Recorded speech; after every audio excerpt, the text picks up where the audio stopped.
Juan, unang kabanata. Sa pasimula ay naroon na ang salita. Ang salita ay kasama ng Diyos, at ang salita ay Diyos.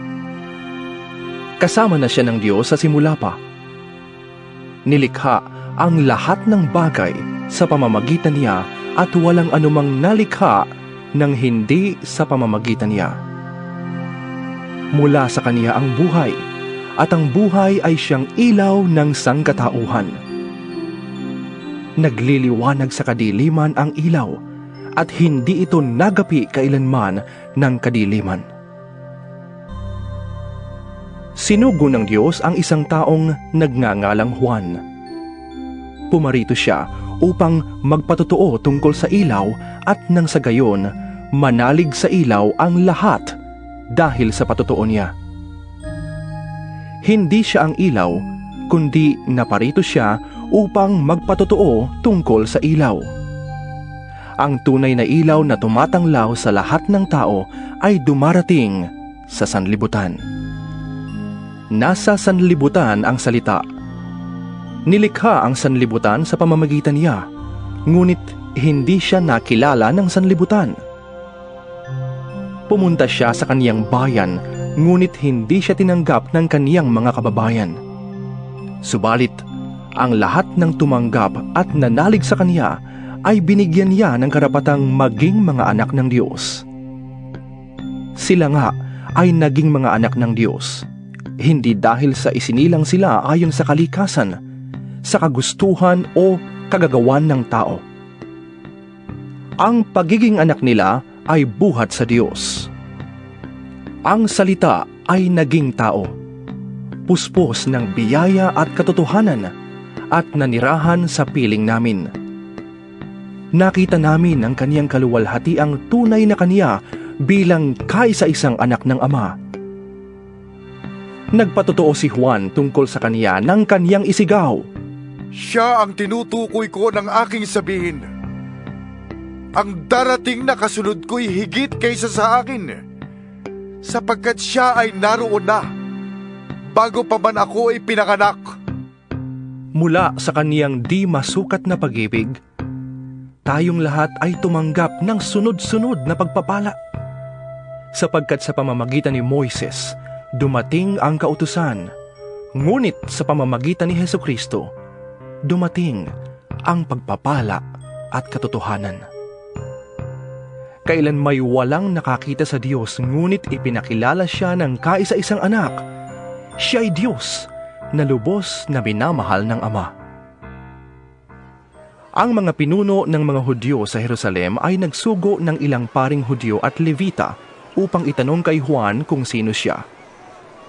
Hindi nagkaila si Juan, sa halip ay maliwanag niyang sinabi, "Hindi ako ang Mesiyas." "Sino ka kung gayon?" tanong nila. "Ikaw ba si Elias?" "Hindi po." Tugon niya. Ikaw ba ang propeta? Sumagot siya. "Hindi po." "Sino ka kung gayon?" Tanong nilang muli.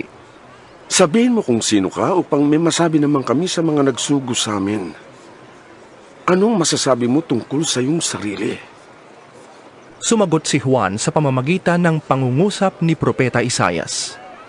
"Ako ang tinig ng isang sumisigaw sa ilang. Tuwirin ninyo ang daraanan ng Panginoon." Ang mga nagtanong ay sugo ng mga Pariseo. Muli nilang tinanong si Juan, "Bakit ka nagbabautismo? Gayong hindi naman pala ikaw ang Mesyas, ni si Elias, ni ang propeta." Sumagot si Juan, "Ako'y nagbabautismo sa tubig. Ngunit nasa gitna ninyo ang isang hindi ninyo nakikilala. Darating siyang kasunod ko. Subalit hindi ako karapat-dapat magkalagman lamang ng tali ng kanyang sandalyas." Ito'y nangyari sa Betania, sa silangan ng Ilog Jordan na pinagbabautismuhan ni Juan. Kinabukasan ay nakita ni Juan na si Jesus ay lumalapit sa kaniya. Kaya't sinabi niya, "Narito ang kordero ng Diyos." na nag-aalis ng kasalanan ng sanlibutan. Siya ang tinutukoy ko nang sabihin kung ang dumarating na kasunod ko ay higit sa akin. Sapagkat siya ay naroon na bago pa man ako ipanganak. Hindi ko rin siya nakikilala noon. Ngunit ako'y naparitong nagbabautismo sa tubig upang ipakilala siya sa Israel. Ganito ang patotoo ni Juan. Nakita ko ang espiritu na parang kalapating bumababa, buhat sa langit, at nanatili sa kanya. Hindi ko nga siya nakikilala noon. Ngunit ang nagsugo sa akin upang magbautismo sa tubig ang nagsabi sa akin, ang sino mang makikita mong bababaan at pananatilihan ng espiritu, siya ang magbabautismo sa pamamagitan ng Espiritu Santo. Ngayon ay nakita ko siya at pinapatotohanan kong siya ang anak ng Diyos. Kinabukasan, naroon uli si Juan kasama ang dalawa sa kaniyang mga alagad. Nang makita niya si Jesus na nagdaraan ay kaniyang sinabi, Narito ang kordero ng Diyos. Narinig ng dalawang alagad ang sinabi niya at sumunod sila kay Jesus. Lumingon si Jesus at nang makita niyang sumusunod sa kaniya ang mga ito, sila'y tinanong niya. Ano ang kailangan ninyo? Sumagot sila. Saan po kayo nakatira, Rabbi? Ang kahulugan ng salitang ito'y guro, Halik kayo at tingnan ninyo. sabi ni Jesus. Sumama sila kay Jesus at nakita nila ang kaniyang tinitirhan at tumuloy sila roon ng araw na iyon. Nooy mag-aalas 4 na ng hapon. Ang isa sa dalawang alagad na nakarinig kay Juan at sumunod kay Jesus ay si Andres na kapatid ni Simon Pedro. Unang hinanap ni Andres ang kanyang kapatid na si Simon. Sinabi niya rito, Nakita na namin ang Mesiyas. ang kahulugan ng salitang ito'y Kristo. At isinama ni Andres si Simon kay Jesus. Tiningnan ni Jesus si Simon at sinabi sa kanya, Ikaw ay si Simon na anak ni Juan. Ikaw ay tatawaging Cefas. ang katumbas ng pangalang ito'y Pedro. Kinabukasan, minabuti ni Jesus na pumunta sa Galilea. Nakita niya si Felipe at sinabi ni Jesus sa kanya, Sumunod ka sa akin. si Felipe ay taga Betsaida, tulad ni na Andres at Pedro. Nakita ni Felipe si Natanael at sinabi niya dito, Natagpuan na namin ang tinukoy ni Moises sa kanyang isinulat sa aklat ng kautusan at gayon din ng mga propeta. Siya ay si Jesus na taga Nazaret, na anak ni Jose. May mabuti bang maaaring magmula sa Nazaret? tanong ni Natanael. Sumagot si Felipe. Halik at tignan mo. Nang malapit na si Natanael ay sinabi ni Jesus, Masdan ninyo ang isang tunay na Israelita. Wala siyang anumang pagkukunwari. Tinanong siya ni Natanael. Paano ninyo ako nakilala? Sumagot si Jesus. Bago ka patawagin ni Felipe, nakita na kita nang ikaw ay nasa ilalim ng puno ng igos. Sumagot si Natanael. Guro, kayo nga po ang anak ng Diyos. Kayo ang hari ng Israel. Sinabi ni Jesus, Sumampalataya ka ba dahil sa sinabi ko sa iyong nakita kita sa ilalim ng puno ng igos? Higit pa riyan ang makikita mo. at sinabi niya sa kanila, Tandaan ninyo, makikita ninyong bukas ang langit at ang mga anghel ng Diyos ay manhik manaog sa kinaroroonan ng anak ng tao. Ikalawang Kabanata. Pagkalipas ng 2 araw, may kasalan sa Kana na nasa Galilea at naroon ang ina ni Jesus. Si Jesus at ang kaniyang mga alagad ay inanyayahan din sa kasalan. Kinapos ng alak, kaya't sinabi ng ina ni Jesus sa kaniya, naubusan sila ng alak. Sinabi ni Jesus. Huwag ninyo kong pangunahan, ginang. Hindi pa ito ang panahon ko. Sinabi ng kaniyang ina sa mga naglilingkod. Gawin ninyo ang anumang sabihin niya sa inyo. May 6 na tapayan doon. Ang bawat isa'y naglalaman ng 75 hanggang 115 litro. Nakalaan ang mga ito para sa paghuhugas ayon sa tuntuning pangrelihiyon ng mga Hudyo. Sinabi ni Jesus sa mga tumutulong doon. Punuin ninyo ng tubig ang mga tapayan. At pinuno nga nila ang mga tapayan hanggang sa labi. Pagkatapos, sinabi niya, Kumuha kayo ng kaunti at dalhin ninyo sa namamahala ng handaan. Dinalhan nga nila ang namamahala ng handaan at tinikman nito ang tubig na naging alak. Hindi niya alam kung saan ang galing iyon, subalit alam ng mga sumalok ng tubig. Kaya't tinawag niya ang lalaking ikinasal at sinabi, Ang unang inihahain ay ang masarap na alak. Kapag marami nang nainom ang mga tao, saka inihahain ang mababang uri. Ngunit, sa huli ninyo inilabas ang masarap na alak? Ang nangyaring ito sa Kana na nasa Galilea ay siyang unang himalang ginawa ni Jesus. Sa pamamagitan nito'y inihayag niya ang kaniyang kapangyarihan at nanalig sa kaniya ang mga alagad. Pagkatapos nito, pumunta si Jesus sa Capernaum kasama ang kaniyang ina, mga kapatid at mga alagad at sila'y nanatili roon ng ilang araw.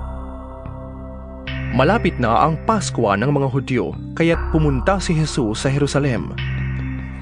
Nakita niya sa templo ang mga nagtitinda ng mga baka, tupa at kalapati at ang mga namamalit ng salapi. Kumuha siya ng lubid at ginawa iyong panghagupit at ipinagtamuyan niyang palabas ang mga nagtitinda, pati na ang mga baka at tupa. Isinabog niya ang salapi ng mga namamalit at ipinagtataob ang kanilang mga mesa. Pinagsabihan niya ang mga nagbibili ng kalapati. Alisin ninyo rito ang mga yan. Huwag ninyong gawing palengke ang bahay ng aking ama. Naalala ng kaniyang mga alagad ang sinasabi sa kasulatan. Ang aking malasakit sa iyong bahay ay parang apoy na tutupok sa akin. Dahil dito'y tinanong siya ng mga pinuno ng Hudyo. Anong himala ang may papakita mo upang patunayang may karapatang kang gawin ito?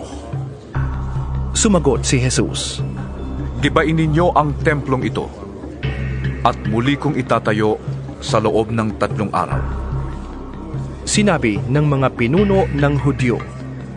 46 na taong ginawa ang templong ito at itatayo mo sa loob lamang ng 3 araw.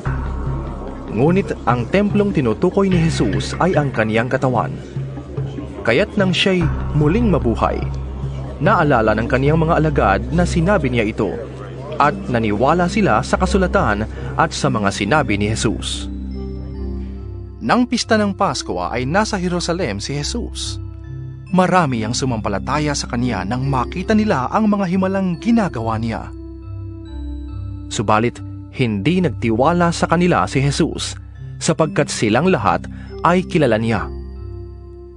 Hindi na kailangang may magsabi pa sa kaniya tungkol sa kanino man sapagkat nalalaman niya ang kalooban ng lahat ng tao. 3 Kabanata.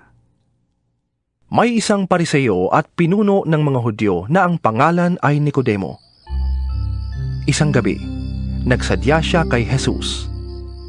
Guro, sabi niya, nalalaman po namin kayo'y isang gurong mula sa Diyos sapagkat walang makakagawa ng mga himalang ginagawa ninyo kung wala sa Kanya ang Diyos. Sumagot si Jesus. Sinasabi ko sa iyo, malibang ipanganak na muli ang isang tao, hindi niya mararanasang pagharian ng Diyos. Paanong maipapanganak na muli ang isang taong matanda na? Makakapasok pa ba siya sa tiyan ng kanyang ina para muling isilang? Tanong ni Nicodemo. Sagot naman ni Jesus, Sinasabi ko sa iyo, maliban na ang tao'y ipanganak sa tubig at sa espiritu, hindi siya paghaharian ng Diyos. Ang tao'y ipinapanganak ng kanyang mga magulang ayon sa laman, ngunit siya'y ipinapanganak ng espiritu ayon sa espiritu. Huwag kang magtaka sa sinabi ko sa iyo, kayong lahat ay kailangang ipanganak na muli.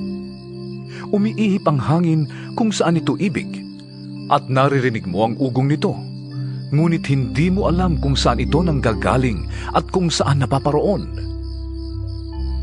Ganoon din ang nangyayari sa bawat ipinanganak ng espiritu.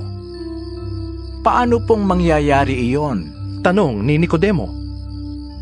Sumagot si Jesus, Guro ka pa naman sa Israel at hindi mo nauunawaan ang mga bagay na ito? Tandaan mo, ang aming nalalaman ng sinasabi namin at ang aming nasaksihan ang pinapatotohanan namin. Ngunit hindi ninyo tinatanggap ang aming patotoo. Kung hindi ninyo pinapaniwalaan ang mga sinasabi ko tungkol sa mga bagay sa lupa, paano ninyo mapapaniwalaan kapag ang sinabi ko'y tungkol sa mga bagay sa langit? Walang umakyat sa langit, kundi ang bumaba mula sa langit, ang anak ng tao. At kung paanong itinaas ni Moises ang ahas na tanso doon sa ilang, gayon din naman, kailangang itaas ang anak ng tao upang ang sinumang sumampalataya sa kanya ay magkaroon ng buhay na walang hanggan. Sapagkat gayon na lamang ang pag-ibig ng Diyos sa sanlibutan, kaya ibinigay niya ang kanyang kaisa-isang anak, upang ang sinumang sumampalataya sa kanya ay hindi mapahamak, kundi magkaroon ng buhay na walang hanggan. Sapagkat sinugo ng Diyos ang kanyang anak, hindi upang hatulang maparusahan ng mga tao, kundi upang iligtas ang mga ito sa pamamagitan niya. Hindi hinahatulang maparusahan ang sumasampalataya sa anak, ngunit hinatulan na ang hindi sumasampalataya, sapagkat hindi siya sumampalataya sa kaisa-isang anak ng Diyos. Ganito ang paghatol ng Diyos. Naparito sa sanlibutan ang ilaw, ngunit inibig pa ng mga tao ang dilim kaysa liwanag, sapagkat masasama ang kanilang mga gawa. Ang gumagawa ng masama ay ayaw sa ilaw, ni hindi lumalapit dito upang hindi mahayag ang kanyang mga gawa. Ngunit ang namumuhay sa katotohanan ay lumalapit sa ilaw upang mahayag na ang mga ginagawa niya ay pagsunod sa Diyos. Pagkatapos nito, si Jesus at ang kaniyang mga alagad ay nagpunta sa lupain ng Judea. Nanatili siya roon ng kaunting panahon kasama nila at nagbabautismo. Si Juan ay nagbabautismo rin naman sa Enon, malapit sa Salim, sapagkat maraming tubig doon. Pumupunta sa kanya ang mga tao at nagpapabautismo. Hindi pa noon nabibilanggo si Juan.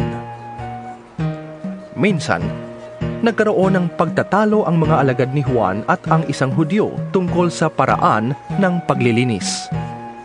Kaya't pumunta sila kay Juan at sinabi sa kanya, Guro, yun pong lalaking kasama ninyo sa ibayo ng Jordan na inyong pinatotohanan ay nagbabautismo rin. Nagpupunta sa kanyang lahat. Sumagot si Juan, Kahit sino'y walang tatanggaping anuman, malibang ito'y ipagkaloob sa kanya ng Diyos. Kayo na rin ang makakapagpatunay na sinabi kong hindi ako ang Mesiyas. Sugo lamang akong nauna sa kanya. Para sa lalaking ikakasal ang babaeng ikakasal. Ang abay na naghihintay sa pagdating ng lalaking ikakasal ay lubos na nagagalak kapag narinig niya ang tinig nito. Gayon din naman, lubos na ang kagalakan ko ngayon. Kinakailangan siya ay maging dakila at ako na may maging mababa. ang mula sa itaas ay dakila sa lahat. Ang mula sa lupa ay tagalupa at nagsasalita tungkol sa mga bagay sa lupa. Ang mula sa langit ay dakila sa lahat Pinapatotohanan niya ang kaniyang nakita at narinig, ngunit walang naniniwala sa kaniyang patotoo. Ang naniniwala sa kaniyang patotoo ay nagpapatunay na ang sinabi ng Diyos ay katotohanan. Ang sinugo ng Diyos ay nagpapahayag ng mga salita ng Diyos, sapagkat lubusang ipinagkakaloob ng Diyos ang kaniyang espiritu.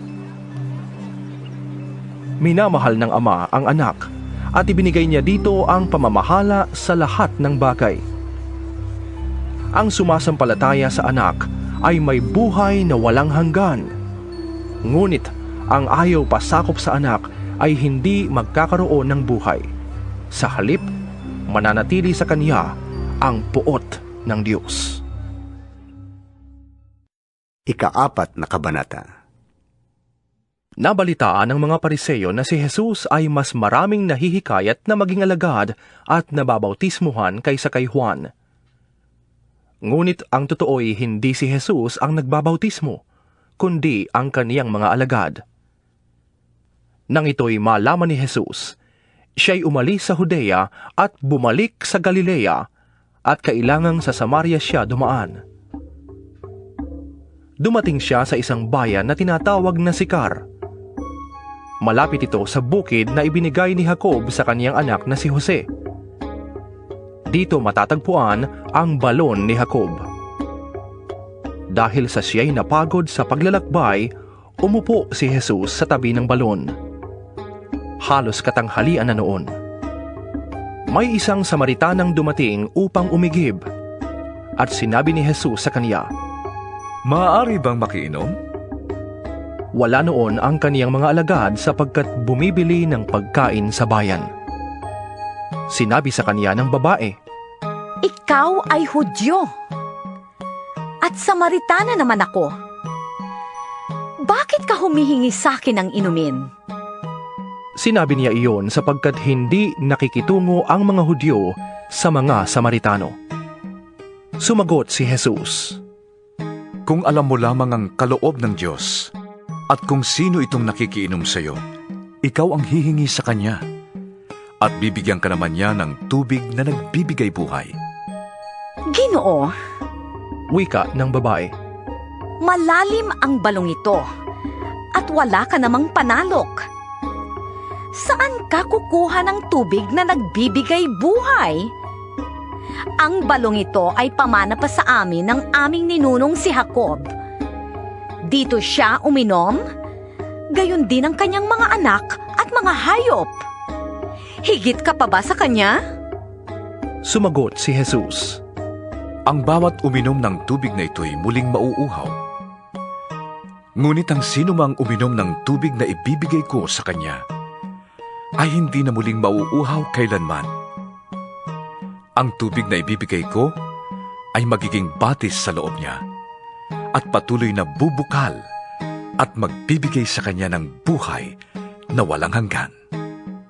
Sinabi ng babae, Ginoo, bigyan mo ako ng tubig na ito upang hindi na ako mauhaw, ni pumarito pa upang sumalok. Umuwi ka at isama mo rito ang iyong asawa. Wika ni Jesus. Wala akong asawa. Sagot ng babae. Tama ang sinabi mong wala kang asawa. Tugon ni Jesus. Sapagkat 5 na ang iyong naging asawa, at ang kinakasama mo ngayon ay hindi mo asawa. Totoo ang sinabi mo.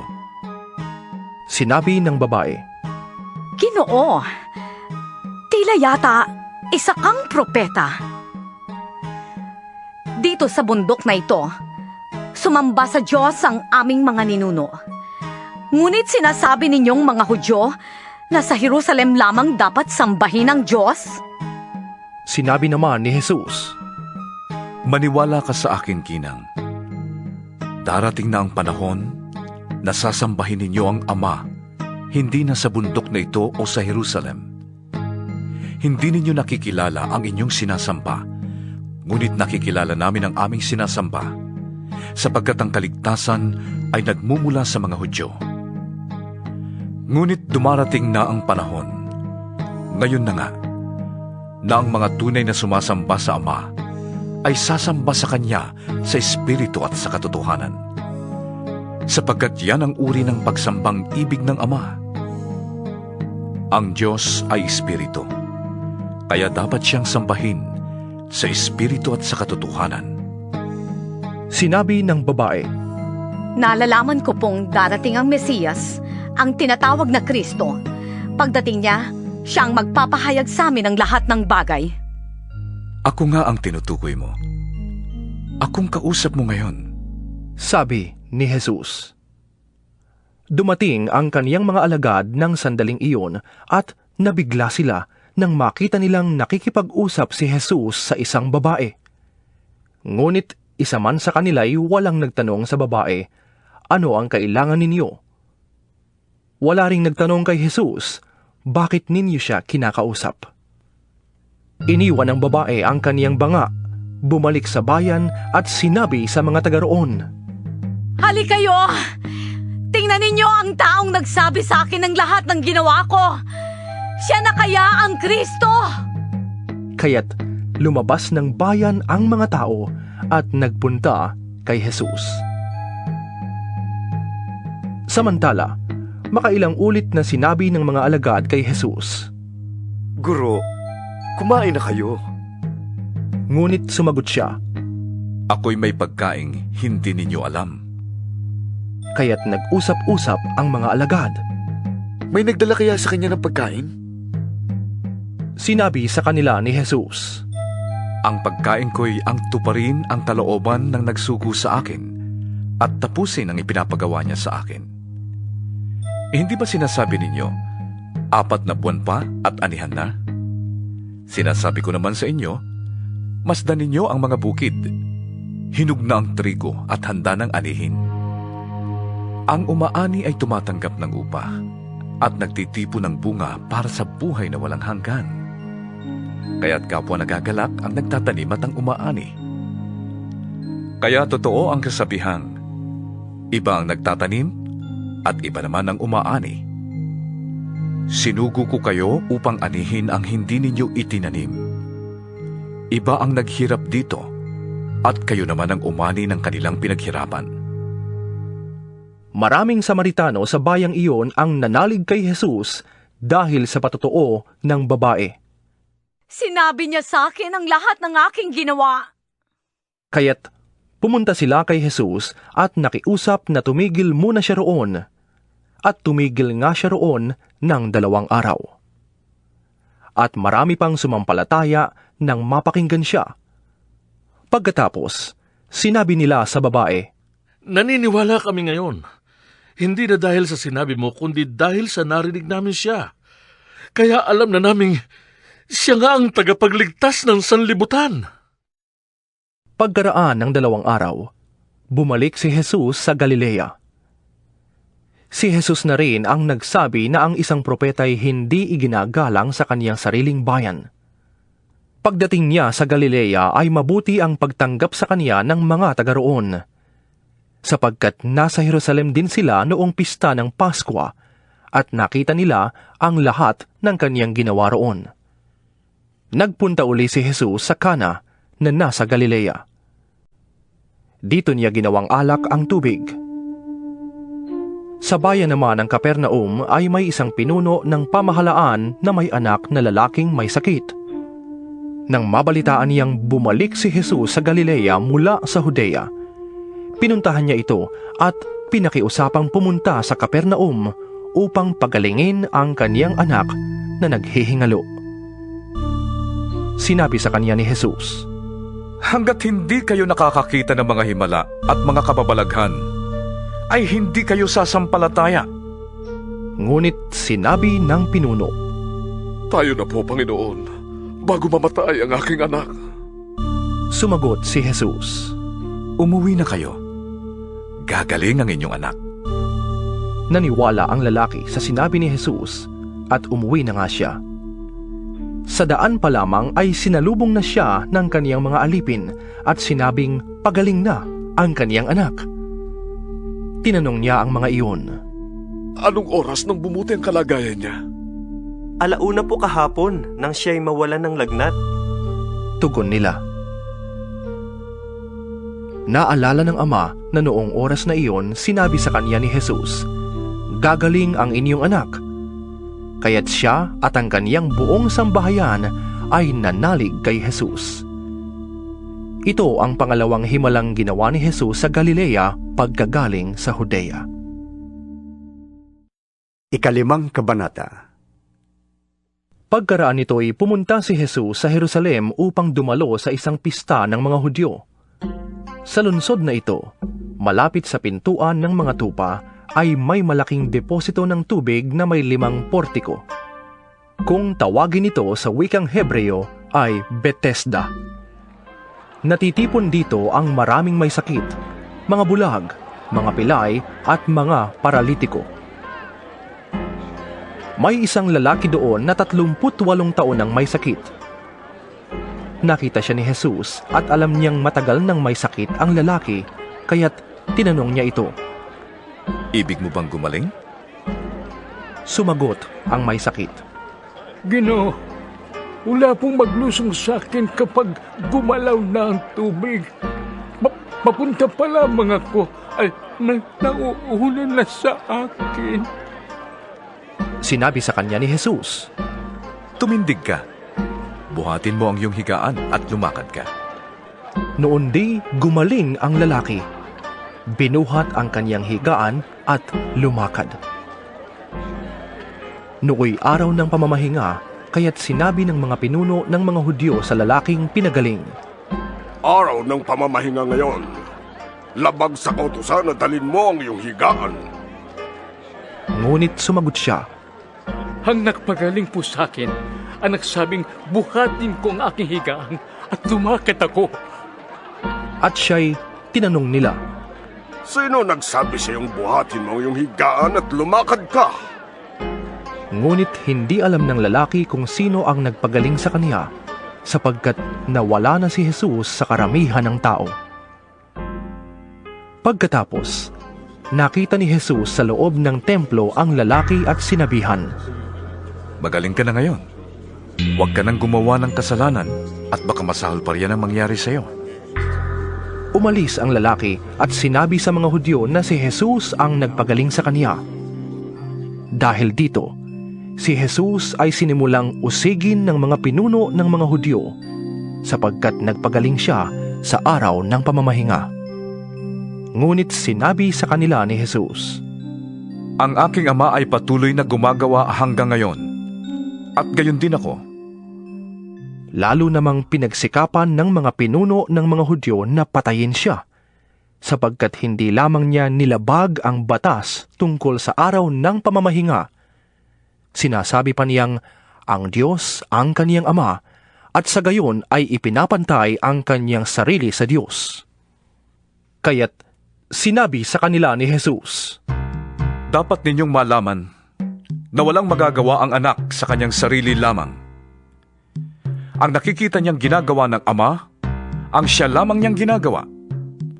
Ang ginagawa ng ama ay siya ring ginagawa ng anak, sapagkat minamahal ng ama ang anak at ipinapakita sa anak ang lahat ng ginagawa niya at higit pa sa mga ito ang mga gawang ipapakita sa kanya ng ama at kayo'y mamamangha. Kung paanong binubuhay ng ama ang mga patay, gayon din naman, binubuhay ng anak ang sinumang nais niyang buhayin. Hindi humahatol kanino man ang ama. Sa halip, ay ibinigay na niya sa anak ang buong kapangyarihang humatol upang maparangalan ng lahat ang anak, tulad ng kanilang pagpaparangal sa ama. Ang hindi nagpaparangal sa anak ay hindi nagpaparangal sa amang nagsugo sa anak. Sinasabi ko sa inyo, ang nakikinig sa aking salita at sumasampalataya sa nagsugo sa akin ay may buhay na walang hanggan. Hindi na siya hahatulan. Sa halip ay inilipat na siya sa buhay mula sa kamatayan.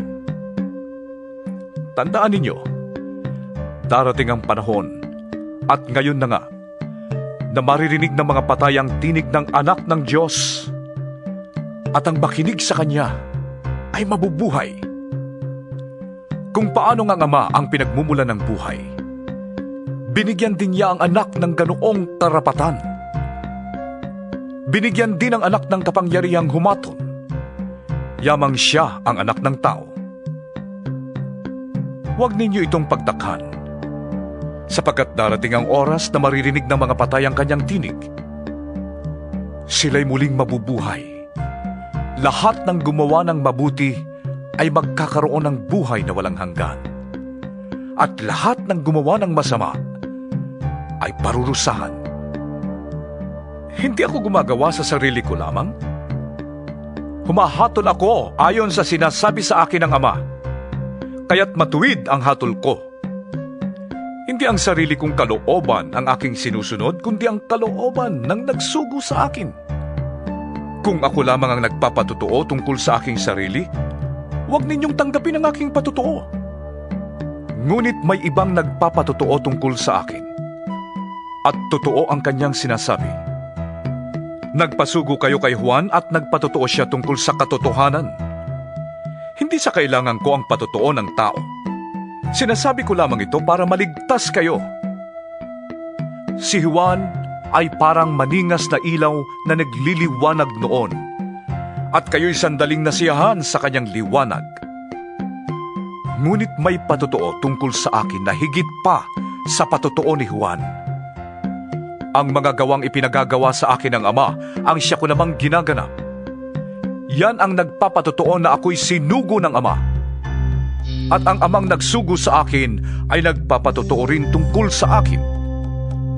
Kailan may hindi ninyo narinig ang kanyang tinig, ni nakita ang kanyang anyo. Walang pitak sa inyong puso ang kanyang salita, sapagkat hindi kayo nananalig sa sinugo niya. Sinasaliksik ninyo ang mga kasulatan, sa paniwalang doon ninyo matatagpuan ang buhay na walang hanggan. Ang mga kasulatang yan ang nagpapatotoo tungkol sa akin. Ngunit ayaw naman ninyong lumapit sa akin upang kayo'y magkaroon ng buhay. Hindi ako naghahangad ng parangal ng tao. Ngunit kilala ko kayo. Alam kong wala kayong pag-ibig sa Diyos. Naparito ako sa ngalan ng aking Ama, subalit ayaw ninyo kong tanggapin. Kung may ibang pumarito sa kanyang sariling pangalan, siya'y inyong tatanggapin. Ang hinahangad ninyo'y ang papuri ng isa't isa, at hindi ang papuri na nanggagaling sa iisang Diyos. Paano kayong maniniwala sa akin? Huwag ninyong isipin na ako ang magsasakdal laban sa inyo sa Ama. Si Moises, na inaasahan ninyo, ang siyang maghaharap ng sakdal laban sa inyo.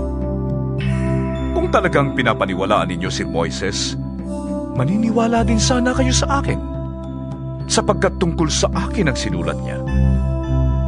Ngunit kung hindi ninyo pinapaniwalaan ang mga isinulat niya, paano ninyong paniniwalaan ang mga sinasabi ko? Ika-6 na kabanata. Pagkatapos nito, tumawid si Jesus sa ibayo ng lawa ng Galilea na tinatawag ding lawa ng Tiberias. Sinundan siya ng napakaraming tao sapagkat nakita nila ang pagpapagaling niya sa mga may sakit. Umakyat si Jesus sa bundok kasama ang kaniyang mga alagad at naupo roon. Malapit na noon ang Paskwa ng mga Hudyo. Tumanaw si Jesus at nang makita niyang dumarating ang napakaraming tao, tinanong niya si Felipe, Saan kaya tayo makakabili ng tinapay na maipapakain sa mga taong ito? Sinabi niya iyon upang subukin si Felipe sapagkat alam na niya ang kaniyang gagawin. Sumagot naman si Felipe, Kahit na po halagang 200 salaping pilak ng tinapay ay di sasapat para makakain sila ng tigkakaunti. Sinabi ng isa sa kaniyang mga alagad, si Andres, na kapatid ni Simon Pedro, Mayroon po rito isang batang lalaki na may dalang 5 tinapay at 2 isda. Ngunit gaano na ito sa ganyang karaming tao? Paupuin ninyo ang mga tao. Sabi ni Jesus. Madamo sa lugar na iyon. Umupo nga ang lahat, humigit kumulang sa 5,000 ang mga lalaki. Kinuha ni Jesus ang tinapay at matapos magpasalamat sa Diyos ay ipinamahagi iyon sa mga tao. Gayon din ang ginawa niya sa isda. Nakakain ang lahat at nabusog, Nang makakain na ang mga tao, sinabi ni Jesus sa mga alagad, Tipunin ninyo ang lumabis upang hindi masayang. Ganoon nga ang ginawa nila at nakapuno sila ng 12 kaing. Nang makita ng mga tao ang himalang ginawa ni Jesus, sinabi nila, Tunay na ito ang propetang paparito sa sanlibutan. Nahalata ni Jesus na lalapit ang mga tao at pipilitin siyang gawing hari, kaya't umalis siyang muli at mag-isang umakyat sa bundok. Nang magtatakip silim na, ang mga alagad ay pumunta sa tabi ng lawa. Sumakay sila sa bangka at tumawid papuntang Capernaum. Madilim na'y wala pa si Jesus. Lumakas ang hangin at lumaki ang alon. Nang makasagwa na sila ng may 5 o 6 na kilometro, nakita nila si Jesus na lumalakad sa ibabaw ng tubig papalapit sa bangka at sila'y natakot. Ngunit sinabi ni Jesus sa kanila, Huwag kayong matakot! Ako ito! Galak na galak nilang pinasakay si Jesus at agad na dumaong ang bangka sa kanilang pupuntahan. Kinabukasan, nakita ng mga taong naiwan sa tabing dagat na iisa lamang ang bangka. Nakita rin nilang si Jesus ay hindi kasama ng mga alagad nang ang mga ito'y sumakay sa bangka. Sa halip, sila lamang ang umalis. Siya namang pagdating ng ilang bangkang galing sa Tiberias at dumaong sa lugar na malapit sa kinainan nila ng tinapay matapos magpasalamat ang Panginoon. Kaya't nang makita nilang wala na roon si Jesus ni ang kaniyang mga alagad, sila'y sumakay sa mga bangka at pumunta sa Capernaum upang hanapin si Jesus. Nang makita nila si Jesus sa ibayo ng lawa, siya'y tinanong nila, Guro, kailan pa kayo rito? Sumagot si Jesus, Sinasabi ko sa inyo, hinahanap ninyo ko, hindi dahil sa mga himalang nakita ninyo, kundi dahil sa nakakain kayo ng tinapay at nabusog. Huwag ang pagkaing nasisira ang inyong pagsikapang kamtan, kundi ang pagkaing hindi nasisira at nagbibigay ng buhay na walang hanggan. Yan ang ibibigay sa inyo ng Anak ng Tao, sapagkat siya ang binigyan ng Diyos Ama ng ganitong kapangyarihan. Kaya't siya'y tinanong nila, Ano po ang dapat naming gawin upang aming matupad ang ipinagagawa ng Diyos? Ito ang ipinapagawa sa inyo ng Diyos. Sumampalataya kayo sa sinugo niya. Tugon ni Jesus, Ano pong himala ang may papakita ninyo upang sumampalataya kami sa inyo? Ano pong inyong gagawin? Ang aming mga ninuno ay kumain ng mana sa ilang. Ayon sa nasusulat, sila'y binigyan ni Moises ng tinapay na galing sa langit. Wika nila. Sumagot si Jesus, Dapat ninyong malamang hindi si Moises ang nagbigay sa inyo ng tinapay na galing sa langit. Ang aking Ama ang nagbibigay sa inyo ng tinapay na galing sa langit. Sapagkat ang tinapay na galing sa Diyos ay ang bumaba mula sa langit at nagbibigay buhay sa sangkatauhan. Ginoo, sabi nila, bigyan ninyo kaming lagi ng tinapay na ito. Ako ang tinapay na nagbibigay buhay. Sabi ni Jesus, Ang lumalapit sa akin ay hindi na magugutom, at ang nananalig sa akin ay hindi na mauuhaw kailanman. Ngunit sinabi ko na sa inyo, nakita na ninyo ko, ngunit hindi pa rin kayo nanalig sa akin. Lalapit sa akin ang lahat ng ibinibigay sa akin ng Ama, at hindi ko itataboy kailanman ang sinumang lumalapit sa akin. Ako'y bumaba mula sa langit, hindi upang gawin ang sarili kong kalooban, kundi ang kalooban niya na nagsugo sa akin. At ito ang kanyang kalooban, ang huwag kong hayaang mapahamak ang kahit isa sa mga ibinigay niya sa akin, kundi buhayin ko silang muli sa huling araw. Sapagkat ito ang kalooban ng aking Ama, na ang lahat ng makakilala at sumampalataya sa anak ay magkaroon ng buhay na walang hanggan at sila'y muli kong bubuhayin sa huling araw. Nagbulong-bulungan ang mga Hudyo dahil sa sinabi niya, Ako ang tinapay na bumaba mula sa langit. Sinabi nila, Ay, hindi ba ito si Jesus na anak ni Jose? Kilala natin ang kanyang ama't ina. Paano niya masasabi ngayong bumaba ako mula sa langit? Kaya't sinabi ni Jesus, Tigilan ninyo ang inyong bulong-bulungan. Wala makakalapit sa akin malibang akayin siya sa akin ang Ama na nagsugo sa akin. At ang lalapit sa akin ay muli kong bubuhayin sa huling araw. Nasusulat sa aklat ng mga propeta, at silang lahat ay tuturuan ng Diyos. Ang bawat nakikinig sa Ama at natututo sa Kanya ay lalapit sa akin. Hindi ito nangangahulugang may nakakita na sa Ama. Ang nagmula sa Diyos ang tanging nakakita sa Ama. Sinasabi ko sa inyo, ang sumasampalataya sa akin ay may buhay na walang hanggan. Ako ang tinapay na nagbibigay buhay. Kumain ng mana ang inyong mga ninuno nang sila'y nasa ilang, ngunit sila'y namatay. Narito ang tinapay na bumaba mula sa langit, upang ang sinumang kumain nito ay hindi na mamatay.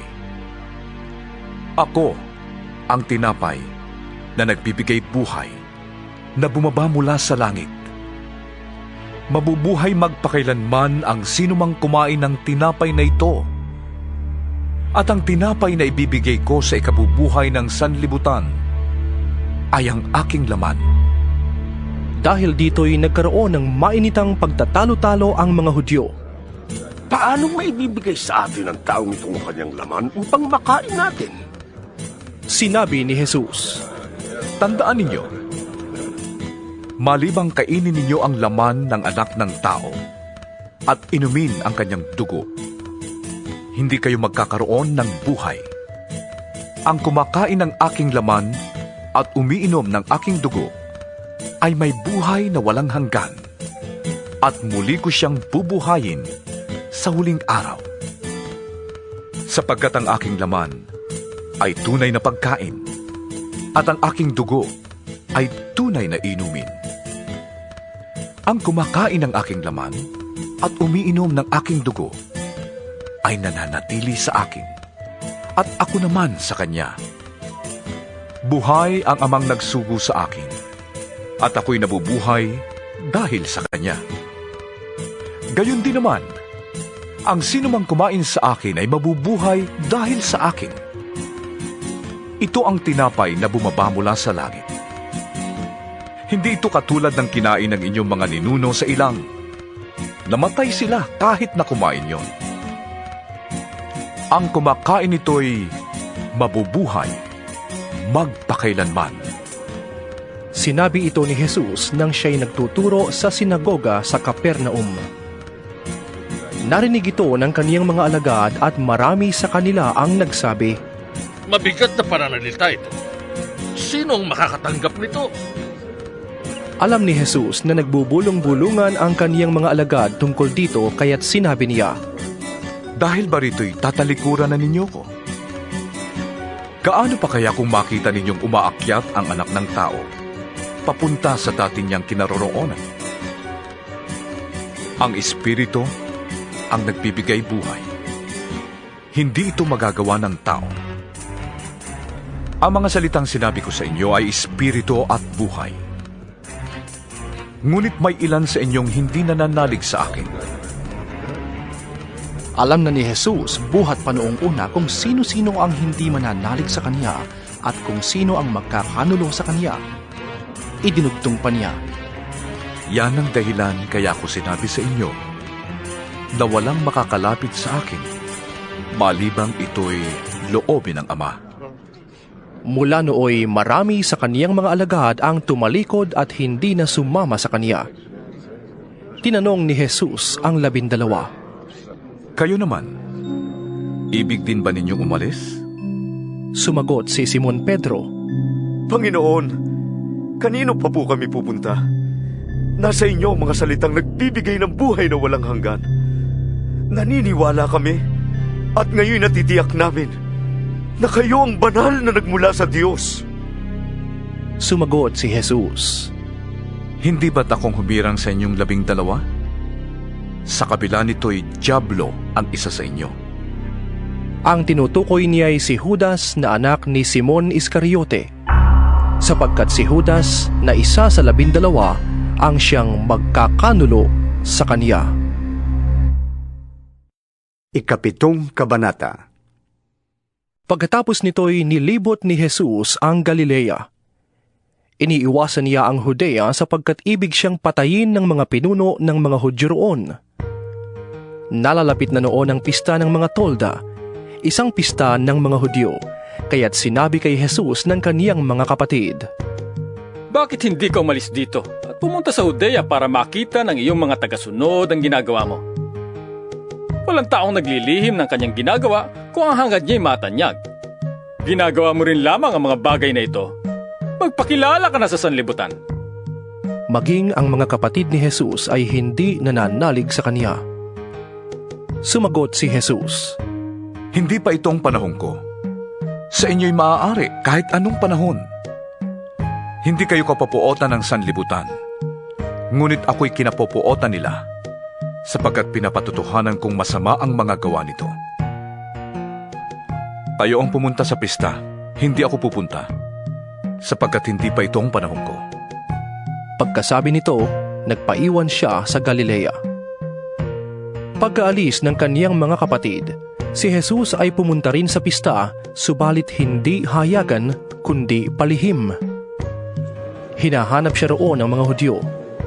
Nasaan kaya siya? Tanong nila. Pabulong na pinag-uusapan siya ng marami. Siya'y mabuting tao, sabi ng ilan. Hindi. Sabi naman ng iba. Inililigaw niya ang mga tao. Ngunit walang nangahas magsalita ng hayagan tungkol sa kaniya dahil sa takot sa mga pinuno ng mga Hudyo. Nang kalagitnaan na ng pista, pumasok si Jesus sa templo at nagturo. Nagtataka ang mga pinuno ng mga Hudyo at naitanong nila, Saan kaya nakakuha ng karunungan ng taong ito? Gayong hindi naman siya nakapag-aral. Kaya't sinabi ni Jesus, Hindi akin ang itinuturo ko, kundi sa nagsugo sa akin. Kung talagang ibig ninumang sumunod sa kalooban ng Diyos, malalaman niya kung ang itinuturo ko'y mula nga sa Diyos o kung ang sinasabi ko ay sa akin lamang galing. Ang nagtuturo ng galing sa sarili niyang kaisipan ay naghahangad ng sariling karangalan. Ngunit ang naghahangad na ang nagsugo sa kanya ang maparangalan ay taong tapat at hindi sinungaling. Hindi ba't ibinigay sa inyo ni Moises ang kautusan? Bakit wala ni isa man sa inyo ang tumutupad nito? Bakit ibig ninyo kong patayin? Sumagot ang mga tao, May demonyo ka. Sino pang ibig pumatay sa'yo? Sumagot si Jesus, Isang bagay pa lamang ang ginawa ko'y nagtataka na kayong lahat? Ibinigay sa inyo ni Moises ang utos tungkol sa pagtutulig kahit na hindi ito nagmula sa kanya kundi sa inyong mga ninuno. At ginagawa niyo ito kahit araw ng pamamahinga. Kung tinutuli ang isang sanggol na lalaki kahit araw ng pamamahinga para masunod ang utos ni Moises, bakit kayo nagagalit sa akin? Dahil sa nagpagaling ako ng isang tao sa araw ng pamamahinga. Huwag na kayong humatol, patay sa nakikita, kundi humatol kayo ayon sa nararapat. Sinabi ng ilang taga-Jerusalem, Hindi ba ito ang taong ibig nilang patayin? Hayan, lantaran siyang nangangaral, ngunit wala silang sinasabi laban sa kanya. Baka naman nakilala ng mga pinuno na siya nga ang Mesiyas. Ngunit pagdating ng Mesiyas, ay walang makakaalam kung saan siya magmumula. Subalit alam natin kung saan nagmula ang taong ito. Kaya't nang si Jesus ay nagtuturo sa templo ay sinabi niya ng malakas, Ako ba'y talagang nakikilala ninyo? Alam nga ba ninyo kung saan ako nagmula? Hindi ako naparito sa aking sariling kagustuhan lamang. karapat dapat pagtiwalaan ng nagsugo sa akin. Hindi ninyo siya nakikilala, ngunit nakikilala ko siya, sapagkat sa kanya ako nagmula, at siya ang nagsugo sa akin. Nais na siyang dakpin ng ilang naroon, ngunit walang nangahas sapagkat hindi pa dumarating ang kaniyang oras. Marami sa mga tao ang nanalig sa kaniya. Ang sabi nila, Pagparito ng Mesyas, makakagawa kaya siya ng mga himalang higit pa sa mga ginawa ng taong ito? nakarating sa mga Pariseo ang usap-usapan ng mga tao tungkol kay Jesus. Kaya't inutusan nila at ng mga punong pari ng mga Hudyo ang ilang bantay sa templo upang dakpin si Jesus. Sinabi ni Jesus, Baka kasama pa ninyo ko ng kaunting panahon at babalik na ako sa nagsugo sa akin. Hahanapin ninyo ko, ngunit hindi ninyo ko makikita, sapagkat hindi kayo makakapunta sa pupuntahan ko. Nag-usap-usap ang mga Hudyo. Saan kaya pupunta ang taong ito? At hindi na raw natin siya makikita. Pupunta kaya siya sa ating mga kababayang nasa lupain ng mga Grego upang magturo sa kanila? Ano kaya ang ibig niyang sabihin ng kanyang sinabing, hahanapin niyo ko, ngunit hindi niyo ko makikita, at hindi kayo makakapunta sa pupuntahan ko? Sa huli at pinakatanging araw ng pista, tumayo si Jesus at nagsalita ng malakas. Kayong mga nauuhaw ay lumapit sa akin, at ang lahat ng nananalig sa akin ay uminom. Sapagkat sinasabi sa kasulatan, mula sa puso ng nananalig sa akin ay dadaloy ang tubig na nagbibigay buhay. Ang tinutukoy niya ay ang espiritong tatanggapin ng mga nananalig sa kaniya, sapagkat hindi pa naipagkakaloob noon ng Espiritu Santo sa dahilang hindi pa nagaganap ang pagkamatay at muling pagkabuhay ni Jesus. Sinabi ng ilang nakarinig sa kanya, Tunay ngang ito ang propetang hinihintay natin. Ito nga ang Mesyas! Sabi naman ng iba. Ngunit mayroon namang sumagot, Maaari mang magmula sa Galilea ang Mesyas? Hindi ba sinasabi sa kasulatan na ang Mesyas ay magmumula sa lipi ni David at ipapanganak sa Bethlehem na bayan ni David? Magkakaiba ang palagay ng mga tao tungkol sa kanya. Ibig ng ilan na dakpin siya, ngunit wala namang mga has na humuli sa kanya. Nang bumalik ang mga bantay ng templo, tinanong sila ng mga punong pari ng mga Hudyo at mga Pariseo, Bakit hindi niyo siya dinala rito? Sumagot sila, Wala pa po kaming narinig na nagsalita ng tulad niya. Pati ba kayo'y nalinlang na rin? Tanong ng mga Pariseo. Meron bang pinuno o pariseyong naniniwala sa kanya?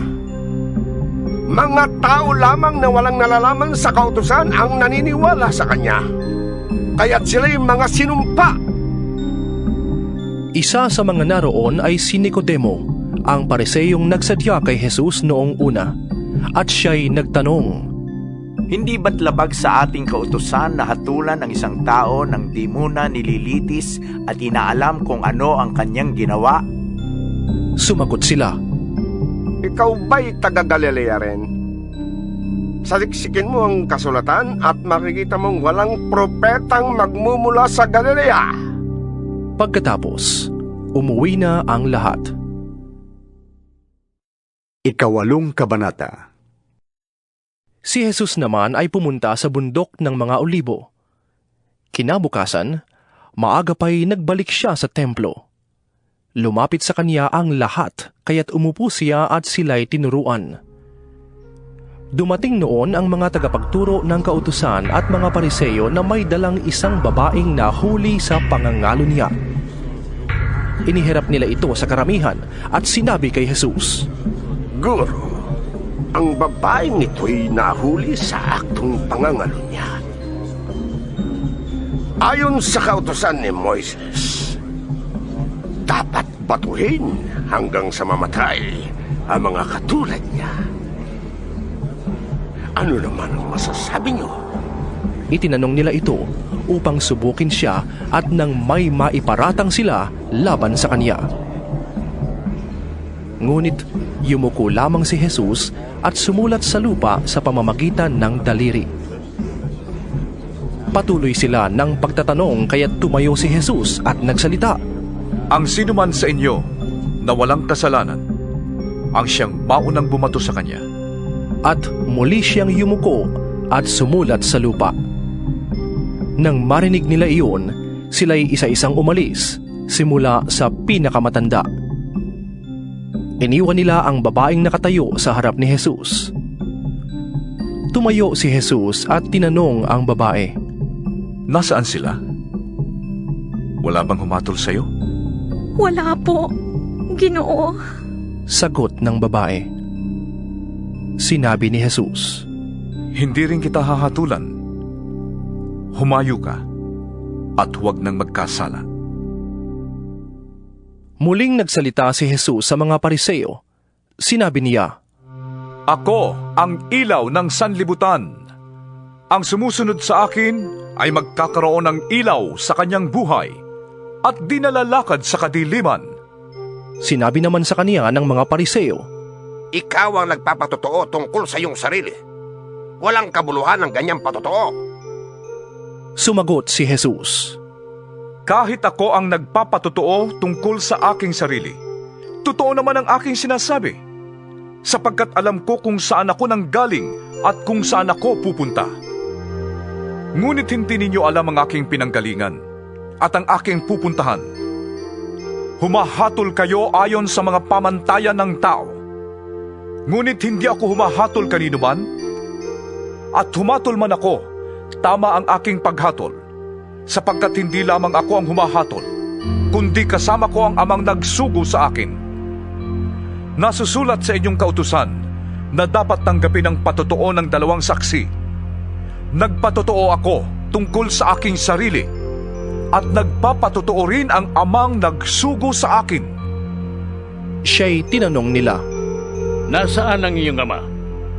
Sumagot si Jesus, Hindi ninyo ako nakikilala, at hindi rin ninyo nakikilala ang aking ama. Kung nakikilala ninyo ko, makikilala rin ninyo siya. Ito'y sinabi ni Jesus nang siya'y nagtuturo sa templo sa dakong kinaroroonan ng mga lalagyan ng mga alay. Ngunit walang nangahas na humuli sa kaniya sapagkat hindi pa niya oras. Muling sinabi ni Jesus sa kanila, Ako'y aalis at hahanapin ninyo ko. Ngunit mamamatay kayo nang hindi pa napapatawad sa inyong mga kasalanan. Hindi kayo makakapunta sa pupuntahan ko. Nag-usap-usap ang mga Hudyo. Magpapakamatay kaya siya?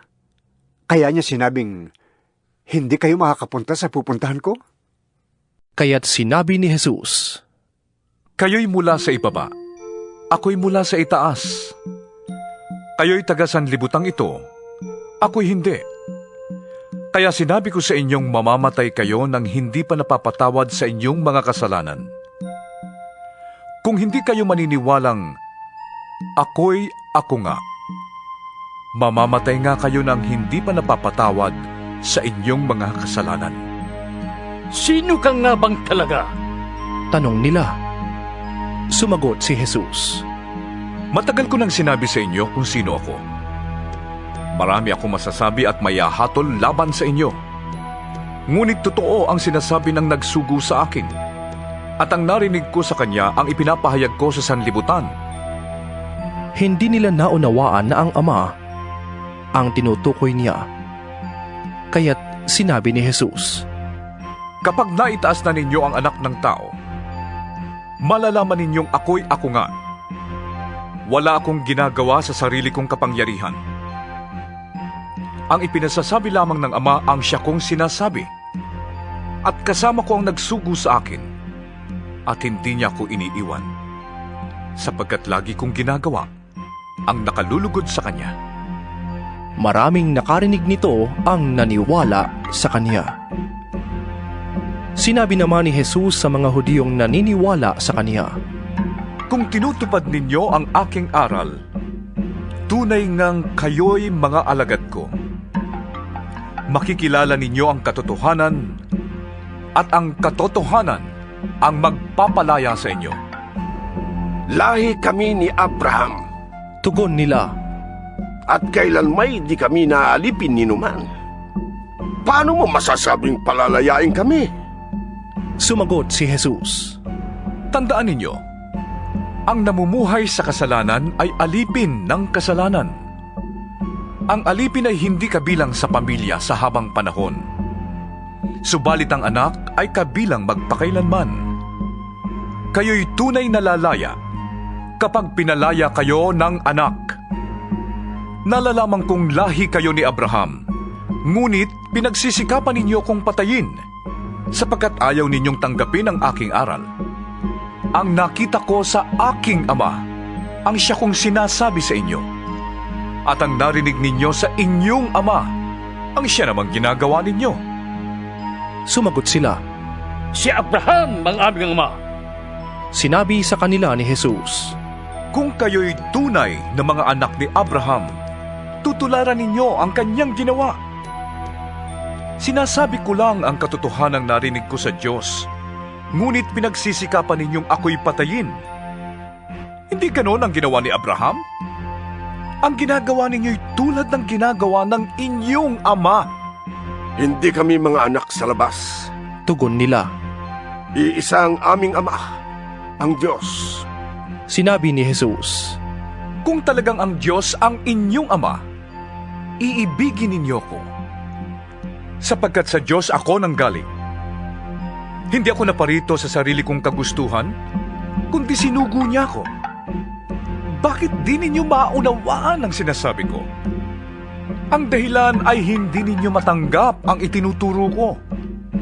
Ang dyablo ang inyong ama, at ang kagustuhan niya ang ibig niyong gawin. Noong pa man ay mamamatay tao na siya, hindi siya pumanig sa katotohanan kailanman.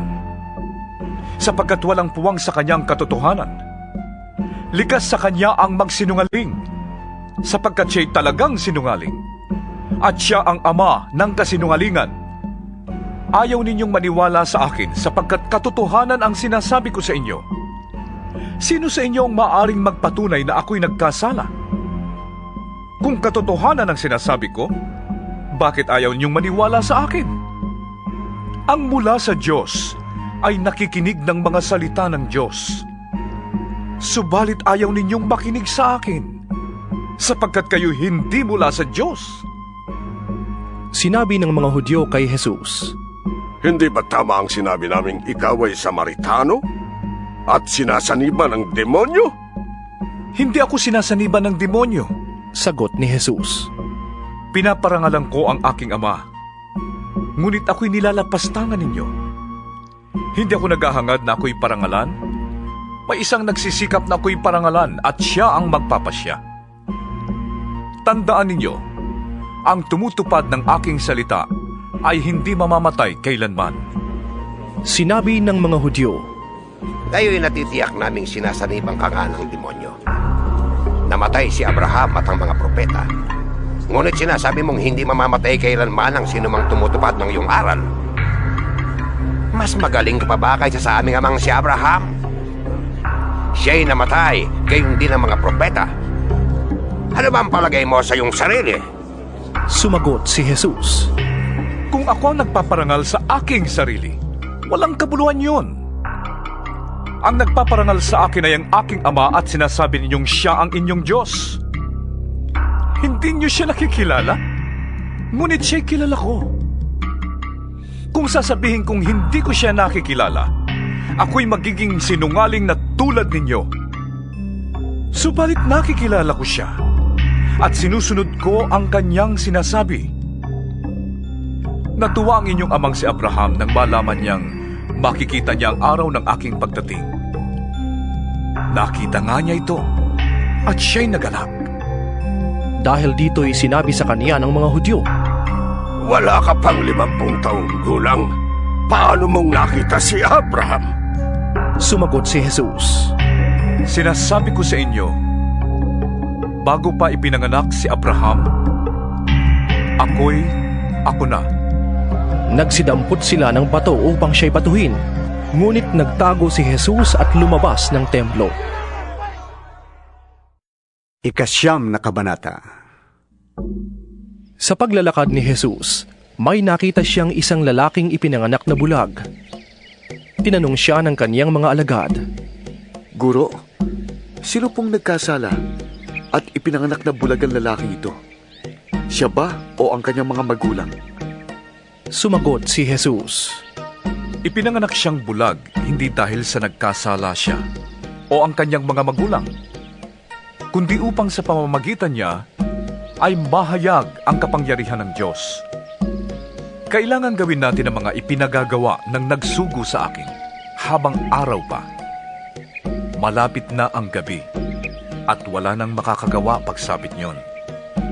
Habang ako'y nasa sanlibutan, ako ang ilaw ng sanlibutan. Pagkasabi nito, dumura si Jesus sa lupa at gumawa ng putik. Pagkatapos, ipinahid niya ito sa mata ng bulag. Sinabi sa kanya ni Jesus, Pumunta ka sa deposito ng tubig sa Siloe at maghilamos ka roon. Ang kahulugan ng salitang Siloe ay sinugo. Ganoon nga ang ginawa ng bulag at nang magbalik siya ay nakakakita na. Sinabi ng mga kapitbahay niya at ng mga nakakita sa kanya noong siya'y namamalimos pa, Hindi ba yan ang pulubing bulag? Sumagot ang ilan. Yan nga! Sabi naman ng iba, Hindi! Kamukha lang! Kaya't nagsalita ang dating bulag. Ako nga yun! Eh, papaano kang nakakita? Tanong nila. Sumagot siya, Ang lalaking tinatawag na Jesus ay gumawa ng putik at itinapal yon sa aking mata. Pagkatapos, sinabi niya sa akin, pumunta ka sa Siloe at maghilamos. Pumunta nga ako doon at naghilamos at nakakita na ako. Nasaan siya? Tanong nila sa kanya. Hindi ko alam. Sagot niya. Dinala ng mga tao sa mga Pariseo ang dating bulag dahil araw ng pamamahinga nang gumawa si Jesus ng putik at nang pinagaling niya ang bulag. Tinanong din siya ng mga Pariseo kung paano siya nakakita. Kaya't sinabi niya sa kanila, Pinahira niya ng putik ang aking mga mata, ako'y pinaghilamos at ngayoy nakakakita na ako. Ang sabi ng ilang Pariseo, Hindi maaaring mula sa Diyos ang taong yon, sapagkat hindi niya ipinapangilin ang araw ng pamamahinga. Ngunit sinabi naman ng iba, Paanong makakagawa ng ganitong mga himala ang isang makasalanan? At hindi sila magkaisa ng palagay. Kaya't tinanong nila uli ang dating bulag. At ikaw, ano naman ang masasabi mo tungkol sa kanya? Yamang pinagaling niya ang iyong mga mata. Isa siyang propeta. Sagot niya. Ayaw maniwala ng mga Hudyo na siya'y talagang dating bulag, kaya't ipinatawag nila ang kaniyang mga magulang. Anak nga ba niyo ito?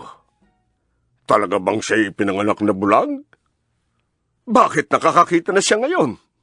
Tanong nila. Sumagot ang kaniyang mga magulang. Anak nga namin siya at siya'y pinanganak ngang bulag. Ngunit hindi po namin alam kung bakit nakakakita na siya ngayon o kung sino ang nagpagaling sa kanya. Siya na po ang tanungin ninyo. May sapat na kulang na siya at makapagsasalita para sa kanyang sarili. Ganoon ang sabi ng kaniyang mga magulang dahil sa takot nila sa mga Hudyo. Alam nilang pinagkaisahan ng mga Hudyo na itiwalag sa sinagoga ang sinumang magpahayag na si Jesus ang Mesyas. Ito ang dahilan kung bakit sinabi ng kaniyang mga magulang, Siya'y nasa tamang gulang na. Siyang tanungin ninyo. Muli nilang ipinatawag ang dating bulag at sinabi sa kanya, Sa ngalan ng Diyos, magsabi ka ng totoo. Alam namin siya'y makasalanan. Hindi ko po alam kung siya'y masamang tao o hindi. Tugon niya. Isang bagay po ang alam ko. Ako'y dating bulag, subalit ngayoy nakakakita na. Anong ginawa niya sa iyo? Paano niyang pinagaling ang iyong mga mata? Tanong nila. Sumagot siya. Sinabi ko na po sa inyo at ayaw ninyo akong pakinggan. Bakit ibig ninyong marinig uli? Ibig ba ninyong maging alagad din niya? At siya'y kanilang minura. Ikaw ang alagad niya. Sabi nila, Ngunit kami mga alagad ni Moises. Nalalaman namin nagsalita ang Diyos kay Moises. Ngunit ang taong yon, na hindi namin alam kung saan siya nanggaling. Sumagot ang lalaki. Yan nga po ang nakakapagtaka. Hindi ninyo alam kung saan siya nanggaling, gayon pa man, pinagaling niya ang aking mga mata. Alam nating hindi pinapakinggan ng Diyos ang mga makasalanan, ngunit pinapakinggan niya ang mga tunay na sumasamba sa Kanya at sumusunod sa Kanyang kalooban. Noon pa man ay walang nakakapagpagaling ng mata ng taong ipinanganak na bulag. Wala pong magagawa ang taong yun kung siya'y hindi mula sa Diyos. Sumagot sila, Ipinanganak ang makasalanan at ibig mo pa kaming turuan? at siya'y kanilang itiniwalag.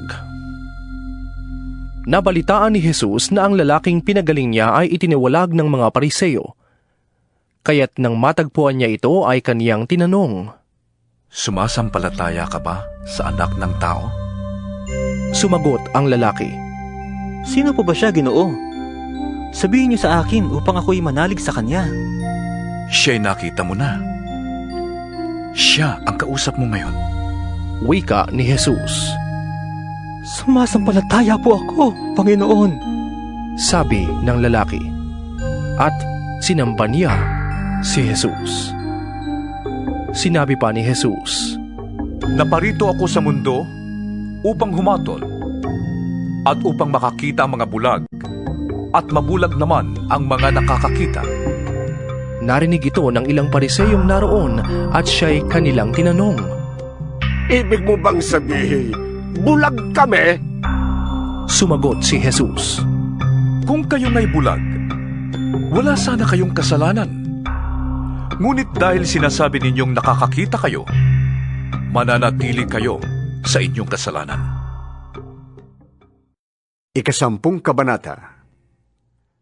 Sinabi ni Jesus, Tandaan ninyo, ang pumapasok sa kulungan ng mga tupa ng hindi sa pinto nagdaraan, kundi umaakyat sa di dapat pagdaanan, ay magnanakaw at tulisan. Ang tunay na pastol ay sa pintuan nagdaraan. Pinapapasok siya ng bantay pinto at pinapakinggan ng mga tupa ang kanyang tinig. Tinatawag niya ang kanyang mga tupa sa kani-kanilang pangalan at inilalabas sa kulungan. Kapag nailabas na, siya'y nangunguna sa kanila at sumusunod naman ang mga tupa sapagkat nakikilala nila ang kanyang tinig. Hindi sila sumusunod sa iba, kundi patakbong lumalayo sapagkat hindi nila nakikilala ang tinig ng iba. Sinabi ni Jesus ang talinhagang ito, ngunit hindi nila naunawaan ang ibig niyang sabihin. Kaya't muling sinabi ni Jesus, Tandaan ninyo, ako ang pintuang dinaraanan ng mga tupa. Ang mga nauna sa akin ay mga magnanakaw at mga tulisan. Ngunit hindi sila pinakinggan ng mga tupa. Ako ang pintuan. Ang sinumang pumapasok sa pamamagitan ko'y maliligtas.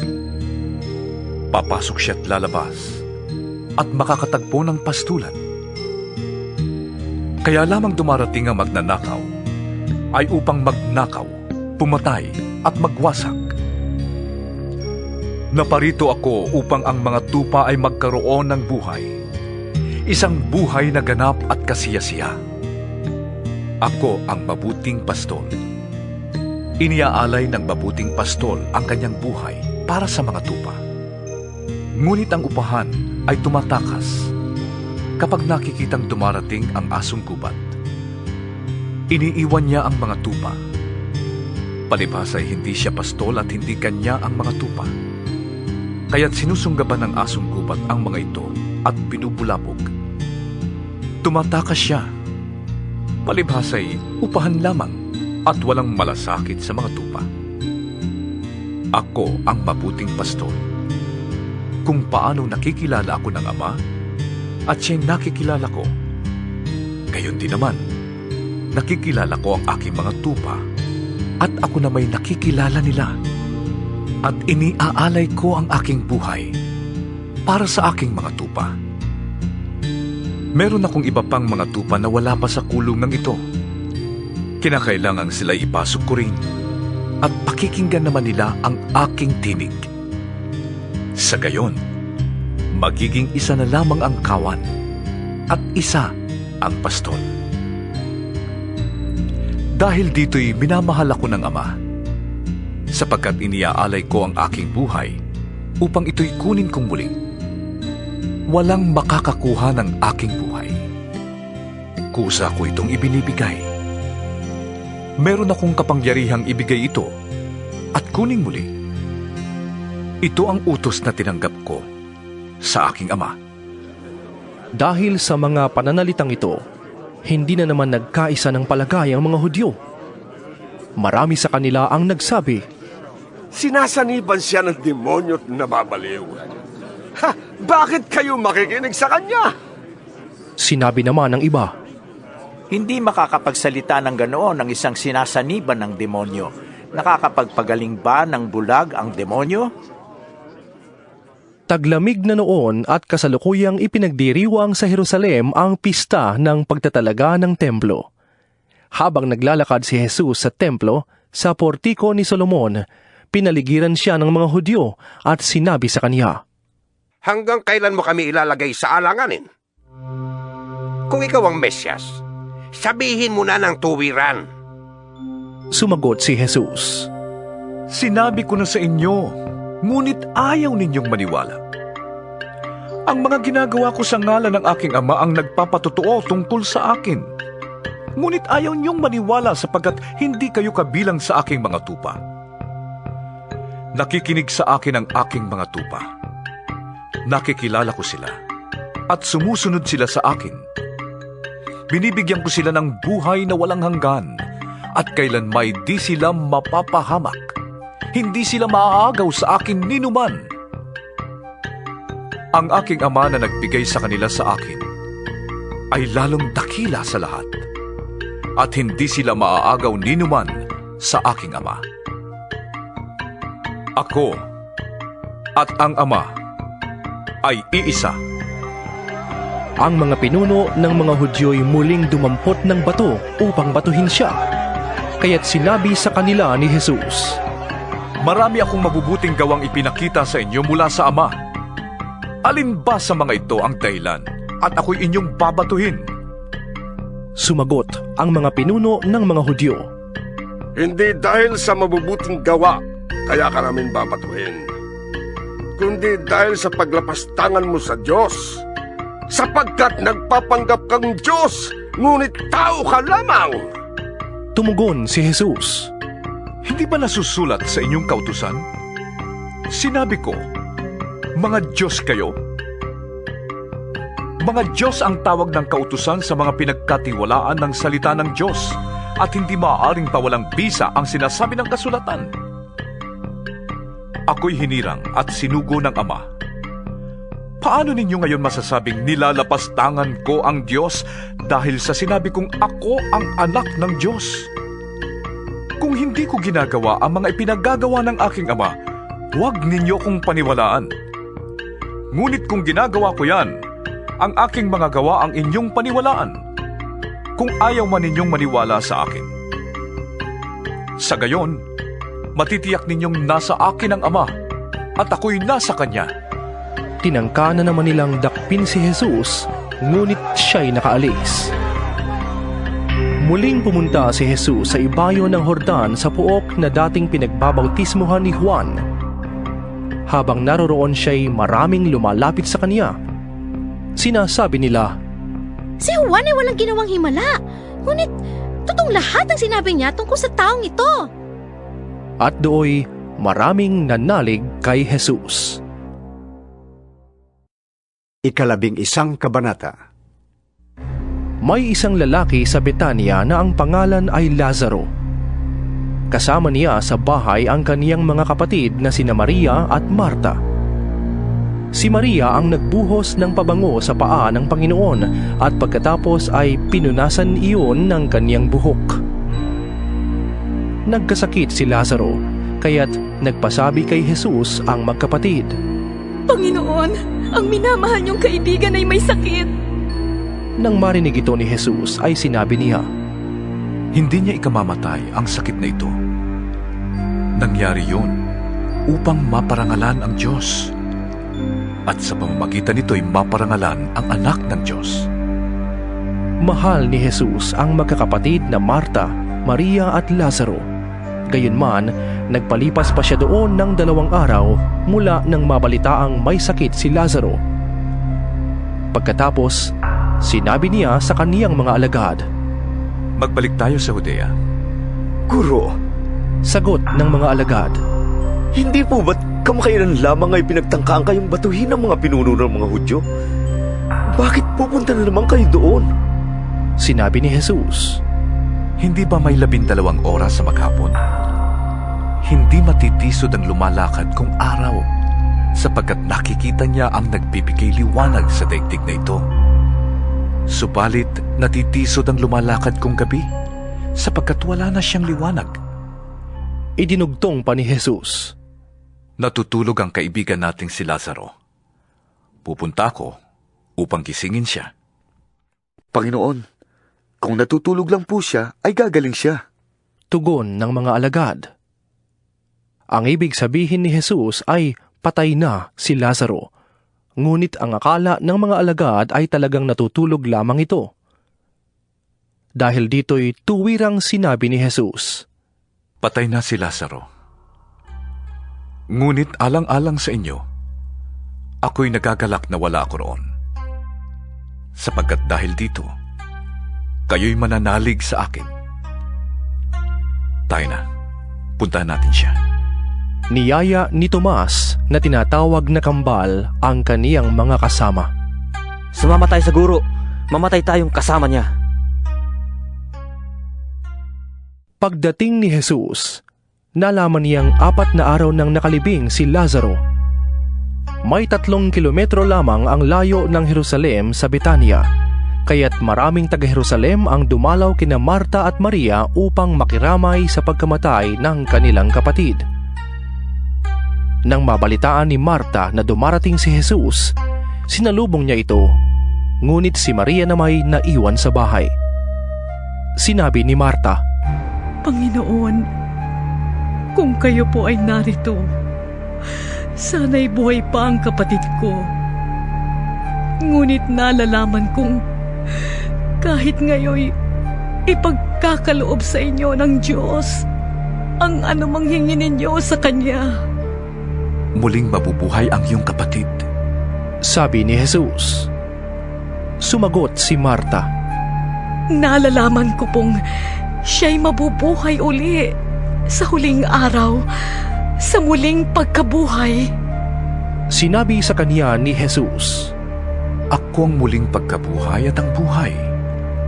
Ang sino mang sumasampalataya sa akin, kahit mamatay ay muling mabubuhay. At sino mang nabubuhay at sumasampalataya sa akin, ay hindi mamamatay kailanman. Naniniwala ka ba sa sinabi ko? Opo, Panginoon. Sagot niya, Sumasampalataya po ako sa inyo at naniniwala akong kayo ang Mesiyas, ang anak ng Diyos na paparito sa daigdig. Pagkasabi nito, umuwi si Marta. Tinawag niya si Maria at binulungan. Naririto na ang guro at ipinapatawag ka. Pagkarinig nito'y nagmamadaling tumayo si Maria upang salubungin si Jesus. Wala pa si Jesus sa nayon. Naroon pa siya sa lugar kung saan niya nasalubong si Marta. Nang makita ng mga nakikiramay na Hudyo na si Maria'y nagmamadaling tumindig at lumabas, siya'y sinundan nila. Akala nila'y pupunta siya sa libingan upang umiyak. Pagdating ni Maria sa kinaroroonan ni Jesus, nagpatira pa siya sa paanan nito. Panginoon, sabi niya, Kung narito po lamang kayo, hindi sana namatay ang aking kapatid. Nahabag si Jesus at nabagbag ang kaniyang kalooban nang makita niyang umiiyak si Maria. Pati ang mga Hudyong kasama nito. Saan ninyo siya nilibing? Tanong ni Jesus. Sumagot sila. Panginoon, halikayo, tingnan ninyo. Umiyak si Jesus. Kaya't sinabi ng mga Hudyo, Talagang mahal na mahal niya si Lazaro. Sinabi naman ng ilan, Napagaling niya ang bulag. Bakit hindi niya nahadlangan ang pagkamatay ni Lazaro? Muling nabagbag ang loob ni Jesus pagdating sa libingan. Ito'y isang yungib na natatakpan ng malaking bato. Alisin ninyo ang bato. Sabi ni Jesus. Sumagot si Marta na kapatid ng namatay. Panginoon, nangangamoy na po siya ngayon. 4 na araw na siyang patay. Sinabi ni Jesus. Hindi ba't sinabi ko sa iyo na kung mananalig ka sa akin, ay makikita mo ang kapangyarihan ng Diyos? At inalis nga nila ang bato. Tumingala si Jesus sa langit at sinabi, Ama, nagpapasalamat ako sa iyo sapagkat dininig mo ako. Alam kong lagi mo akong dinirinig. Ngunit sinasabi ko ito dahil sa mga taong naririto, upang maniwala silang ikaw ang nagsugo sa akin. Pagkasabi nito ay sumigaw siya, Lazaro! Lumabas ka! Lumabas nga si Lazaro na nababalot ng bendang panlibing ang mga kamay at paa at may nakatakip na panyo sa mukha. Sinabi ni Jesus sa kanila, Kalagan ninyo siya at nang makalaya. Marami sa mga Hudyong dumalaw kina Maria ang nakakita sa ginawa ni Jesus at nanalig sila sa kaniya. Ngunit may ilan sa kanila na pumunta sa mga Pariseo at ibinalita ang ginawa ni Jesus. Kaya't tinipon ng mga punong pari ng mga Hudyo at mga Pariseo ang mga kagawad ng Sanhedrin. Anong gagawin natin? Tanong nila. Gumagawa ng maraming himala ang taong ito. Kung siya'y pababayaan nating magpatuloy na kanyang mga ginagawa, maniniwala sa kanya ang lahat. Paparito ang mga Romano at wawasakin ang templo at ang ating bansa. Ngunit isa sa kanila, si Caiphas, ang pinakapunong pari ng mga Hudyo noon, ay nagsabi sa kanila, Wala kayong alam. Hindi ba ninyo naiisip na mas mabuti sa atin na isang tao lamang ang mamatay alang-alang sa bayan kaysa mapahamak ang buong bansa? Hindi mula sa kaniyang sarili ang sinabi niyang ito. Bilang pinakapunong pari ng mga Hudyo ng taong iyon, ipinahayag niyang mamamatay si Jesus alang-alang sa bansa at hindi lamang dahil sa bansang iyon, kundi upang tipunin ang mga nakakalat na mga anak ng Diyos. Mula noon, pinag-isipan na nila kung paanong maipapapatay si Jesus. Dahil dito, si Jesus ay hindi na hayagang lumakad sa Judea. Sa halip, siya'y nagpunta sa Ephraim, isang bayang malapit sa ilang, at doon muna tumigil na kasama ng kaniyang mga alagad. Nalalapit na ang pista ng Paskwa. Maraming tagalalawigan ang pumunta sa Jerusalem bago ang kapistahan upang isagawa ang paglilinis na hinihingi ng kautusan. Hinahanap nila si Jesus sa templo at sila'y nagtatanungan. Ano sa palagay ninyo? Paparito kaya siya sa pista? Ipinag-utos ng mga punong pari ng mga Hudyo at ng mga Pariseo na ipagbigay alam sa kanila ng mga tao kapag nalaman nila kung nasaan si Jesus upang ito'y maipadakip nila. 12 kabanata. 6 na araw bago sumapit ang Paskwa, si Jesus ay dumating sa Betania, sa bayan ni Lazaro na kaniyang muling binuhay. Ipinaghanda siya roon ng hapunan. Si Lazaro ay isa sa mga kasalo ni Jesus at si Marta naman ang naglilingkod sa kanila. Kumuha si Maria ng mamahaling pabango, isang bote ng dalisay na nardo at ibinuhos sa mga paa ni Jesus. Pagkatapos, pinunasan niya ito ng kaniyang buhok. Humalimuyak sa buong bahay ang pabango. Ito'y pinuna ni Judas Iscariote, isa sa mga alagad ni Jesus at siya ring magkakanulo sa kaniya. Sinabi niya, "Bakit hindi na lamang ipinagbili ang pabango at ibinigay sa mga dukha ang pinagbilhan? Maaring umabot sa 300 salaping pilak ang halaga ng pabangong yan." Sinabi iyon ni Judas hindi dahil sa siya'y may malasakit sa mga dukha, kundi dahil sa siya'y magnanakaw. Siya ang nag-iingat ng kanilang salapi at ninanakawan niya ito. Ngunit sinabi ni Jesus, Pabayaan ninyo siya. Hayaan ninyong gawin niya ito bilang paghahanda para sa paglilibing sa akin. Habang panahoy kasama ninyo ang mga dukha, ngunit ako'y hindi ninyo laging makakasama.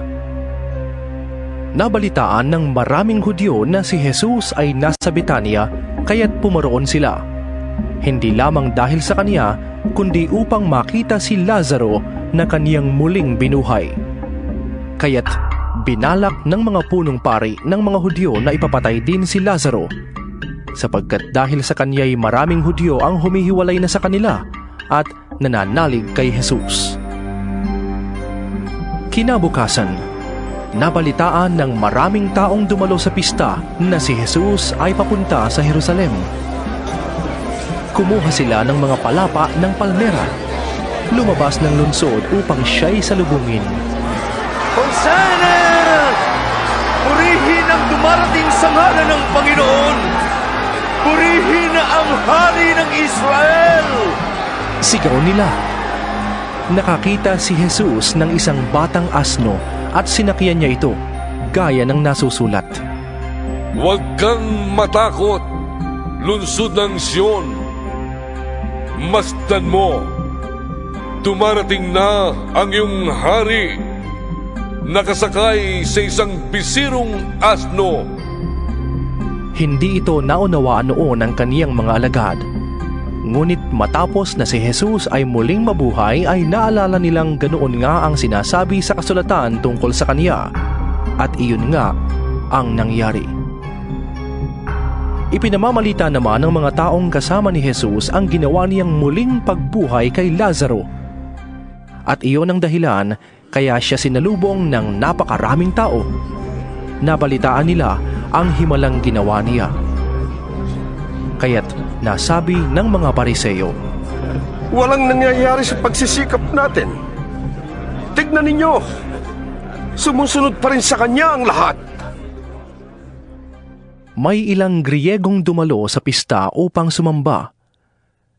Lumapit sila kay Felipe na taga Betsaida sa Galilea at nakiusap. Ginoo, ibig po naming makita si Jesus. Ito'y sinabi ni Felipe kay Andres at magkasama silang lumapit kay Jesus at ipinaalam ang kahilingan ng mga iyon. Sumagot si Jesus. Dumating na ang oras upang parangalan ang anak ng tao. Tandaan ninyo, kung hindi mahulog sa lupa ang butil ng trigo at mamatay, mananatili itong nag-iisa. Ngunit kung ito'y mamatay, ito'y mamumunga ng sagana. Ang taong labis na nagpapahalaga sa kanyang buhay ay siyang mawawalan nito. Ngunit ang taong napupuot sa kanyang buhay sa daigdig na ito ay siyang magkakaroon ng buhay na walang hanggan.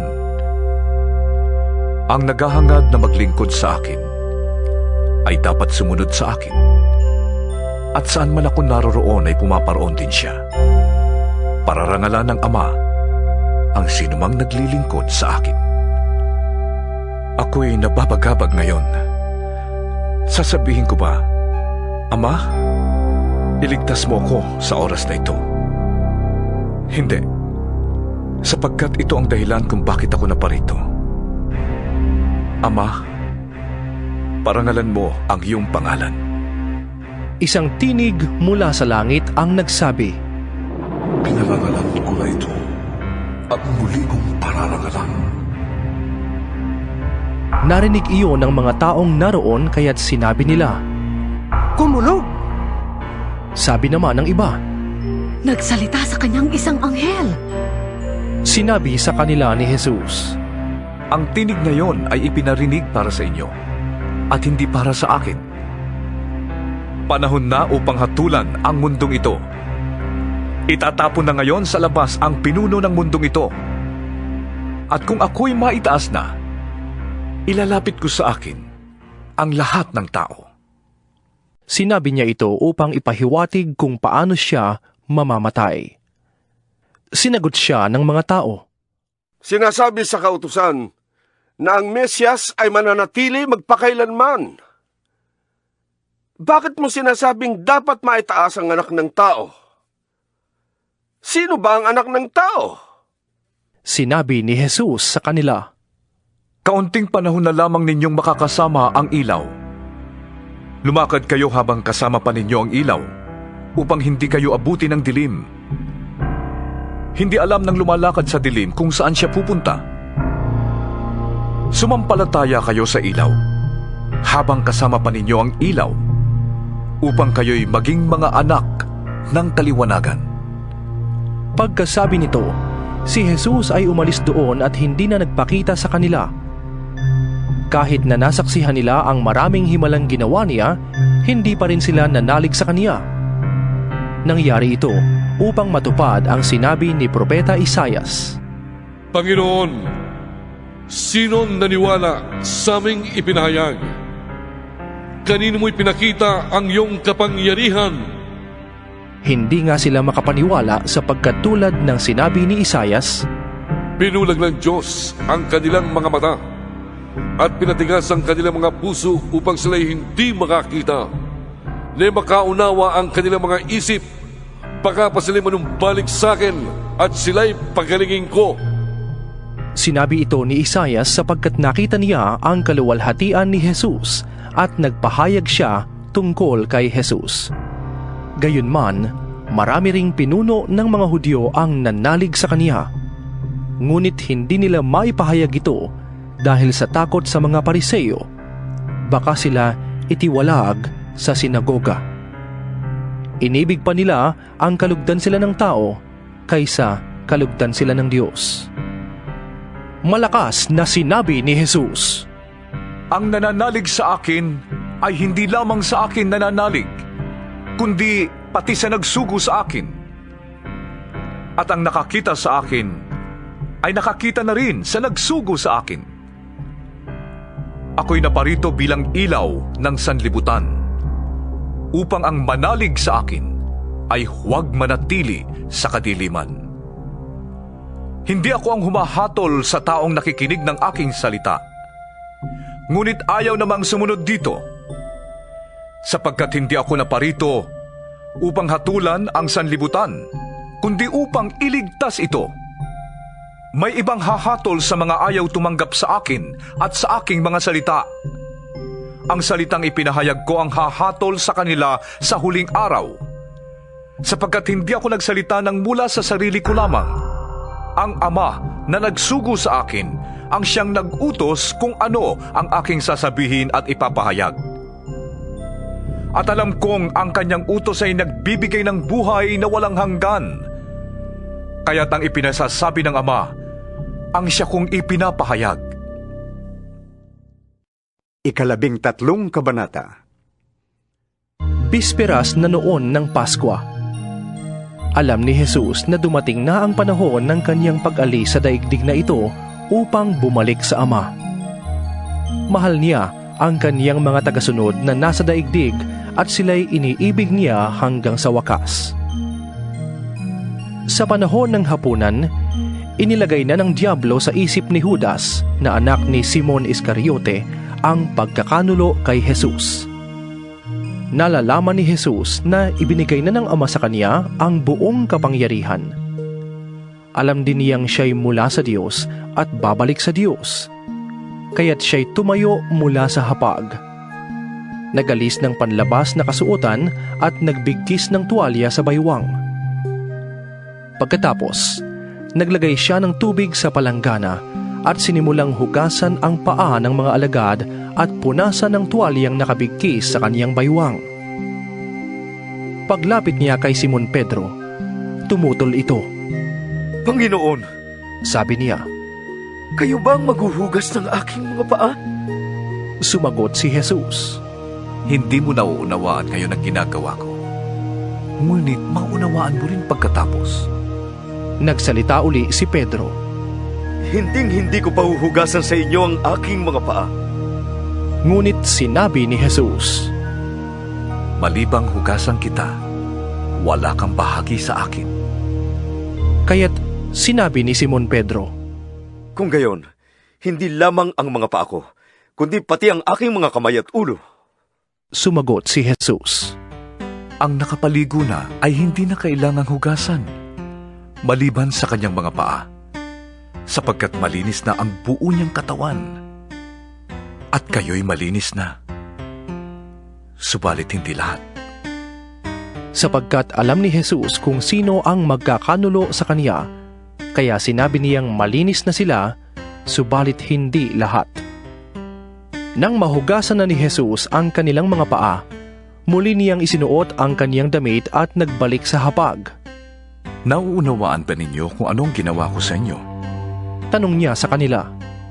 Tinatawag ninyo kong guro at Panginoon, at tama kayo, sapagkat ganoon nga ako. Kung akong Panginoon ninyo at guro ay naghugas ng inyong mga paa, dapat din ninyong gawin ito sa isa't isa. Binigyan ko kayo ng halimbawa upang inyong tularan. Sinasabi ko sa inyo, ang alipin ay hindi nakakahigit sa kanyang Panginoon, ni ang sinugo kaysa sa nagsugo sa kanya. Mapalad kayo kung nauunawaan ninyo ang mga bagay na ito at inyong gagawin. Hindi kayong lahat ang tinutukoy ko. Nakikilala ko ang aking mga hinirang. Ngunit dapat matupad ang sinasabi sa kasulatan. Pinagtaksilan ako ng taong pinapakain ko. Sinasabi ko ito sa inyo bago pa mangyari, upang kapag ito'y nangyari na, mananalig kayo na ako nga. Tandaan ninyo, ang tumatanggap sa sinugo ko ay tumatanggap sa akin, at ang tumatanggap naman sa akin ay tumatanggap sa nagsugo sa akin. Pagkasabi nito, si Jesus ay labis na nabagabag at nagpahayag sa kanila. Sinasabi ko sa inyo, ako'y pagtataksilan ng isa sa inyo. Nagkatinginan ang mga alagad at hindi nila alam kung sino ang kaniyang tinutukoy. Katabi ni Jesus ang alagad na minamahal niya, kaya't sinenyasan siya ni Simon Pedro at sinabihan, Itanong mo nga kung sino ang tinutukoy niya. Humilig ang alagad na ito sa dibdib ni Jesus at nagtanong, Panginoon, sino po ba yun? Siya ang taong aabutan ko ng tinapay na aking isinausaw. Sagot ni Jesus. Nagsawsaw nga siya ng tinapay at ibinigay iyon kay Judas na anak ni Simon Iscariote. Nang matanggap ni Judas ang tinapay, pumasok sa kanya si Satanas. Sinabi ni Jesus kay Judas, Ang gagawin mo ay gawin mo na. Walang sino man sa mga kasalo ni Jesus ang nakaunawa kung bakit niya sinabi iyon. Dahil si Judas ang may hawak ng kanilang salapi, akala nila'y pinabibili siya ni Jesus ng kakailanganin nila sa pagdiriwang o kaya'y pinabibigyan niya ng limos ang mga dukha. Nang makain na ni Judas ang tinapay, siya'y umalis. Gabi na noon. Pagkaalis ni Judas ay sinabi ni Jesus, Ngayoy mahahayag na ang karangalan ng anak ng tao, at sa pamamagitan niya ay mahahayag din ang karangalan ng Diyos. At kapag nahayag na ang karangalan ng Diyos sa pamamagitan ng anak ng tao, ang Diyos naman ang maghahayag ng karangalan ng anak, at ito'y gagawin niya agad. Mga anak, kaunting panahon na lamang ninyo kung makakasama. Hahanapin ninyo ko. Ngunit sinasabi ko sa inyo ngayon ang sinabi ko noon sa mga Hudyo, hindi kayo makakapunta sa pupuntahan ko. Isang bagong utos ang ibinibigay ko sa inyo ngayon. mag-ibigan kayo. Kung paano ko kayong inibig, gayon din naman, mag-ibigan kayo. Kung kayo'y mag-iibigan, makikilala ng lahat na kayo'y mga alagad ko. Saan po kayo pupunta, Panginoon? Tanong ni Simon Pedro. Sumagot si Jesus. Sa pupuntahan ko'y hindi ka makakasunod ngayon. Ngunit, susunod ka pagkatapos. Bakit po hindi ako makakasunod sa inyo ngayon? Tanong ni Pedro. Buhay ko may iaalay ko para sa inyo. Sumagot si Jesus. Iaalay mo ang iyong buhay dahil sa akin?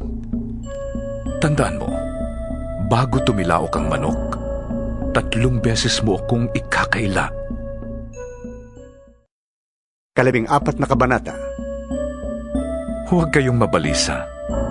Manalig kayo sa Diyos at manalig din kayo sa akin. Sa bahay ng aking ama ay maraming silid. Kung hindi ito totoo, sasabihin ko ba sa inyong pupunta ako doon upang ipaghanda ko kayo ng inyong matitirhan? At kapag naipaghanda ko na kayo ng matitirhan, ako'y babalik at isasama ko kayo upang kayo'y makapiling ko kung saan ako naroroon. At alam na ninyo ang daan papunta sa pupuntahan ko. Sinabi sa kanya ni Tomas, Panginoon, hindi po namin alam kung saan kayo pupunta. Paano namin malalaman ang daan? Sumagot si Jesus. Ako ang daan, ang katotohanan, at ang buhay. Walang makakapunta sa Ama kundi sa pamamagitan ko. Kung ako'y kilala ninyo, kilala na rin ninyo ang aking Ama. Mula ngayon, ay kilala na ninyo siya at inyo nang nakita. Sinabi sa kanya ni Felipe, Panginoon, ipakita po ninyo sa amin ang Ama at masisiyahan na kami. Sumagot si Jesus. Felipe, kahit tagal na ninyo akong kasama, hindi mo pa ako nakikilala?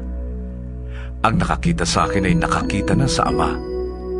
Bakit mo sinasabing ipakita mo sa amin ang Ama? Hindi ka ba naniniwalang ako'y nasa Ama at ang Ama ay nasa akin? Hindi sa akin galing ang sinasabi ko sa inyo. Ang Amang nasa akin ang siyang gumaganap ng kanyang gawain. Maniwala kayo sa akin. Ako'y nasa Ama at ang Ama ay nasa akin. Kung ayaw ninyong maniwala sa sinasabi ko, maniwala kayo dahil sa mga ginagawa ko. Sinasabi ko sa inyo, ang nananalig sa akin ay makakagawa ng mga ginagawa ko at higit pa kaysa rito, sapagkat babalik na ako sa Ama. At anumang hilingin ninyo sa aking pangalan ay gagawin ko upang maparangalan ang Ama sa pamamagitan ng Anak. Gagawin ko ang anumang hihilingin ninyo sa akin sa pangalan ko. Kung iniibig ninyo ko, tutuparin ninyo ang aking mga utos. Dadalangin ako sa Ama at kayo bibigyan niya ng isa pang patnubay na magiging kasama ninyo magpakailanman. Ito'y ang espiritu ng katotohanan na hindi matanggap ng sanlibutan sapagkat siya ay hindi nakikita ni nakikilala ng sanlibutan.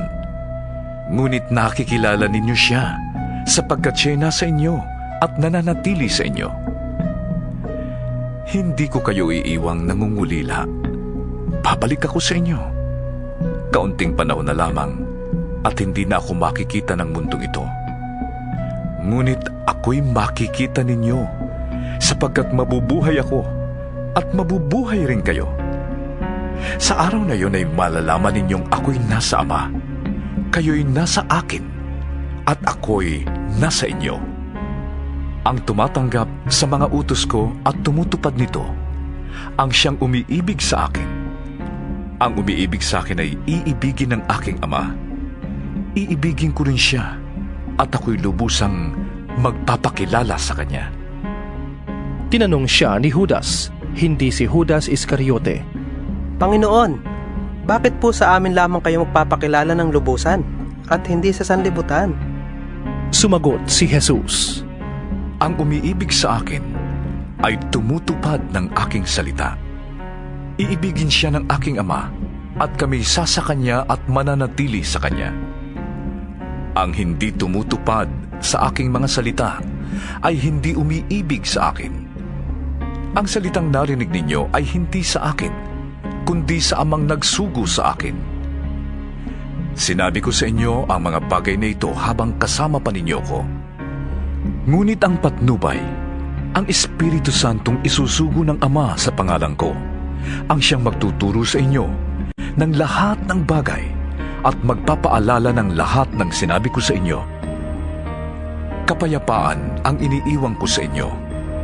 Ang aking kapayapaan ang ibinibigay ko sa inyo. Hindi ito katulad ng kapayapaang ibinibigay ng mundo.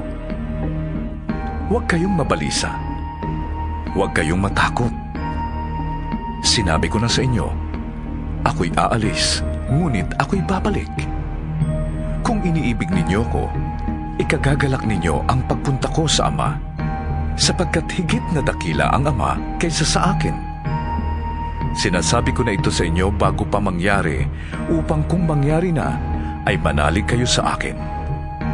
Hindi ko nahahabaan ang pagsasalita sa inyo, sapagkat dumarating na ang pinuno ng mundong ito. Wala siyang kapangyarihan sa akin, subalit dapat malaman ng mundong ito na iniibig ko ang Ama at ang ginagawa ko'y ang iniutos niya sa akin. Tayo na. Lumakad na tayo. 15 kabanata. Ako ang tunay na puno ng ubas at ang aking Ama ang tagapag-alaga. Inaalis niya ang bawat sangang hindi namumunga at kanya namang pinuputulan at nililinis ang bawat sangang namumunga upang mamunga pa ng lalong sagana. Nalinis na kayo sa pamamagitan ng salitang sinabi ko sa inyo. Manatili kayo sa akin at mananatili ako sa inyo. Hindi makakapamunga ang sangang hindi nananatili sa puno. Gayon din naman, hindi kayo makakapamunga kung hindi kayo mananatili sa akin. Ako ang puno ng ubas at kayo ang mga sanga. Ang nananatili sa akin at ako sa kanya ang siyang namumunga ng sagana, sapagkat wala kayong magagawa kung kayo'y hiwalay sa akin. Ang hindi nananatili sa akin ay itinatapon at matutuyo gaya ng sanga. Ang ganoong mga sanga ay tinitipon, inihahagi sa apoy at sinusunog. Kung nananatili kayo sa akin at nananatili sa inyo ang aking mga salita, hingin ninyo ang anumang ibig ninyo at ibibigay yun sa inyo. Napaparangalan ang Ama kung kayo'y namumunga ng sagana, at sa gayon, napapatunayang kayo'y mga alagad ko. Kung paanong iniibig ako ng Ama, gayon din naman, iniibig ko kayo. Manatili kayo sa aking pag-ibig. Kung tinutupad ninyo ang aking mga utos, mananatili kayo sa aking pag-ibig. Tulad ko, tinutupad ko ang mga utos ng aking Ama, at ako'y nananatili sa kanyang pag-ibig. Sinabi ko sa inyo mga bagay na ito upang mapasa inyo ang kagalakan ko, at nang sa gayon, malubos ang inyong kagalakan. Ito ang aking utos. Magmahalang kayo gaya ng pagmamahal ko sa inyo. Walang pag-ibig na hihigit pa kaysa pag-ibig ng isang taong nag-aalay ng kanyang buhay para sa kanyang mga kaibigan. Kayo'y mga kaibigan ko kung tinutupad ninyo ang aking mga utos. Hindi ko na kayo'y tinuturing na mga alipin, sapagkat hindi alam ng alipin ang ginagawa ng kanyang Panginoon. Sa halip, itinuring ko kayong mga kaibigan, sapagkat sinabi ko sa inyo ang lahat ng narinig ko sa aking Ama. Hindi kayo ang pumili sa akin, kundi ako ang pumili sa inyo. Hinirang ko kayo upang kayo'y humayo at mamunga, at manatili ang inyong bunga. Sa gayon, ang anumang hingin ninyo sa Ama, sa aking pangalan, ay ibibigay sa inyo. Ito nga ang utos ko sa inyo, magmahalan kayo. Kung napupuot sa inyo ang sanlibutan, alalahanin ninyong ako muna ang kinapuotan nila bago kayo. Kung kayo'y taga-sanlibutan, mamahalin nila kayo, sapagkat kayo'y kabilang sa kanila. Ngunit yamang hindi kayo taga-sanlibutan, kundi pinili ko kayo mula sa sanlibutan, sila'y napopoot sa inyo. Alalahanin ninyo ang sinabi ko sa inyo. Walang aliping nakakahigit kaysa kanyang Panginoon. Kung ako'y inusig nila, uusigin din nila kayo. Kung sinunod nila ang aking salita, susunod din sila sa inyong salita. Ngunit ang lahat ng ito'y gagawin nila sa inyo dahil sa akin, sapagkat hindi nila nakikilala ang nagsugo sa akin. Kung hindi ako naparito at nangaral sa kanila, hindi sana sila mapapatunayang nagkasala. Ngunit ngayoy hindi na sila makakaiwas na panagutan ng kanilang kasalanan. Ang napopuot sa akin ay napopuot din sa aking Ama. Kung hindi ko sana ginawa sa gitna nila ang mga gawaing hindi pa nagagawa ni numan, sana'y wala silang kasalanan. Ngunit nakita na nila ang mga gawa ko, subalit sa kabila nito'y kinapuotan pa rin nila ako at ang aking Ama. Subalit nangyari ito upang matupad ang sinasabi sa kanilang kautusan. Napuot sila sa akin nang walang sapat na dahilan.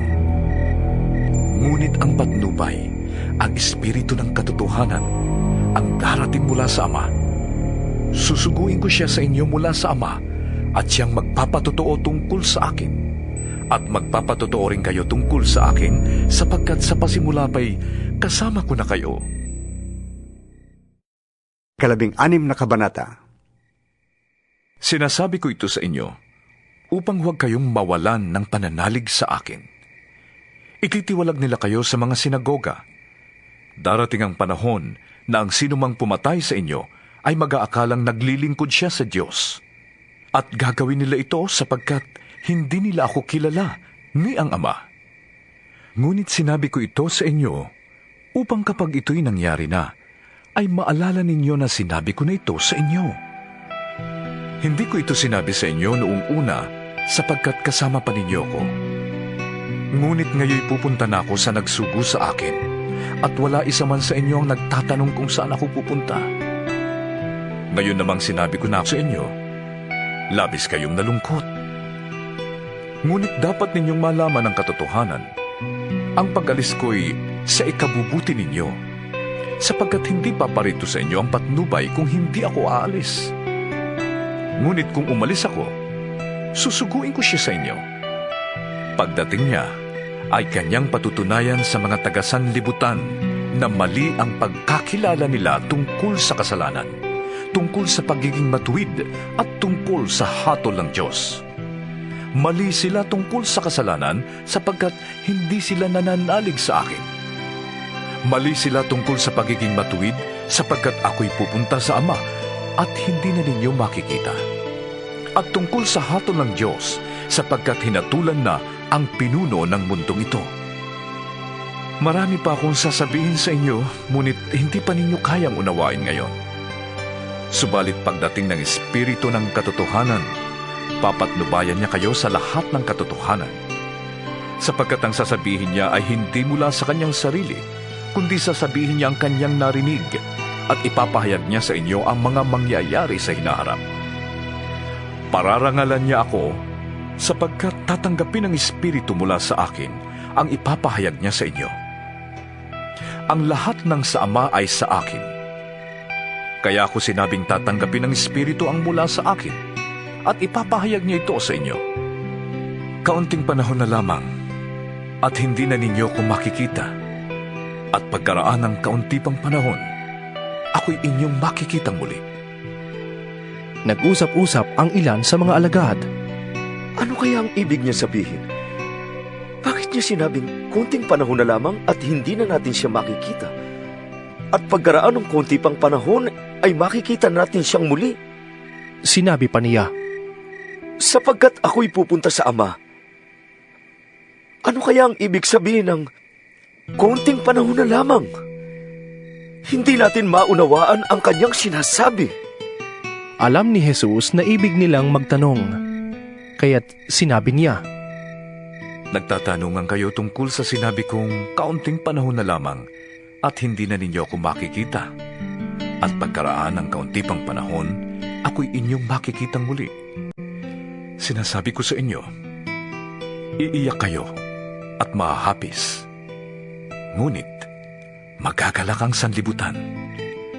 Labis kayong malulungkot, subalit iyan ay mapapalitan ng kagalakan.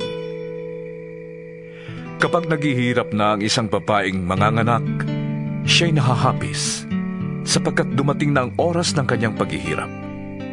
Ngunit pagkapanganak niya, hindi na niya naaalala ang hirap. Nagagalak siya dahil sa pagsilang ng isang sanggol sa sanlibutan. Gayon din naman kayo. Nalulumbay kayo ngayon. Ngunit muli tayong magkikita at mag-uumapaw sa inyong puso ang kagalakang hindi maaagaw ni numan. Sa araw na yon, hindi na kayo kailangang magtanong sa akin. Tandaan ninyo, anumang hingin ninyo sa Ama sa aking pangalan, ay ibibigay niya sa inyo. Hanggang ngayon wala pa kayong hinihingi sa Kanya sa aking pangalan. Humingi kayo, at kayo'y tatanggap, nang sa ganon ay malubos ang inyong kagalakan. Ang mga ito'y sinabi ko sa inyo ng patalinghaga. Subalit darating ang panahong hindi na ako magsasalita sa inyo ng ganito. Tuwiran ko nang sasabihin sa inyo ang tungkol sa Ama. Sa araw na yon, ay hihingi kayo sa Kanya sa aking pangalan. At hindi ko sinasabi sa inyo na dadalangin ako sa Ama para sa inyo. Mahal kayo ng Ama, at minamahal niya kayo sapagkat ako'y minahal ninyo at naniwala kayo na ako'y nagmula sa Diyos. Ako nga'y nanggaling sa Ama at naparito sa daigdig. Ngayoy aalis na ako sa daigdig at babalik na sa Ama. Sinabi ng kaniyang mga alagad, Ngayon po'y tuwira na ang inyong pangungusap sa amin at hindi na patalinghaga. Alam na naming alam ninyo ang lahat ng bagay at hindi na kailangang tanungin pa kayo ninuman. Dahil dito, naniniwala kami na kayo'y mula sa Diyos. Sumagot si Jesus, Talaga bang naniniwala na kayo? Darating ang oras at ngayon na nga na magkakawatak-watak kayo. Magkakanya-kanya kayo ng lakad at iiwan ninyo ko. Gayunman, hindi ako tunay na nag-iisa sapagkat kasama ko ang Ama. Sinabi ko ito sa inyo upang kayo'y magkaroon ng kapayapaan sa pakikipag-isa sa akin. Magdaranas kayo ng hirap sa mundong ito. Ngunit tibayan ninyo ang inyong loob. Napagtagumpayan ko na ang sanlibutan. 17 kabanata. Pagkasabi ni Jesus ng mga pananalitang ito, tumingala siya sa langit at kaniyang sinabi, Ama, dumating na ang oras. Parangalan mo na ang iyong anak upang maparangalan kanya. Sapagkat binigyan mo ko ng kapangyarihan sa sangkatauhan upang bigyan ko ng buhay na walang hanggan ang lahat ng ibinigay mo sa kanya. Ito ang buhay na walang hanggan, ang kilalaning kanila, ang iisa at tunay na Diyos, at si Jesucristo na iyong sinugo. Inihayag ko sa lupa ang iyong karangalan. Natapos ko na ang ipinapagawa mo sa akin. Kaya, Ama, ipagkaloob mo sa akin ngayon ang kaluwalhatiang taglay ko sa piling mo bago palikhain ang daigdig. Ipinakilala na kita sa mga taong ibinigay mo sa akin mula sa daigdig. Sila'y iyo at ibinigay mo sila sa akin at tinupad nila ang iyong salita. Alam na nila na ang lahat ng ibinigay mo sa akin ay mula sa iyo, sapagkat itinuro ko sa kanila ang mga aral na ibinigay mo sa akin at tinanggap naman nila. Natitiyak nilang ako'y tunay na galing sa iyo, at naniniwala silang ikaw nga ang nagsugo sa akin. Idinadalangin ko sila. Hindi ang sanlibutang ito ang idinadalangin ko, kundi ang lahat ng ibinigay mo sa akin, sapagkat sila'y sayo. Ang lahat ng akin ay iyo, at ang lahat ng iyo ay akin, at napaparangalan ako sa pamamagitan nila. At ngayon, ako'y papunta na sa iyo. Lilisanin ko na ang daigdig na ito, ngunit sila'y nasa daigdig pa. Amang banal, ingatan mo sila sa pamamagitan ng kapangyarihan ng iyong pangalan. Pangalang ibinigay mo sa akin, upang sila'y maging isa, kung paanong ikaw at ako ay iisa. Habang kasama nila ko, iningatan ko sila sa pamamagitan ng kapangyarihan ng iyong pangalan, ang pangalang ibinigay mo sa akin.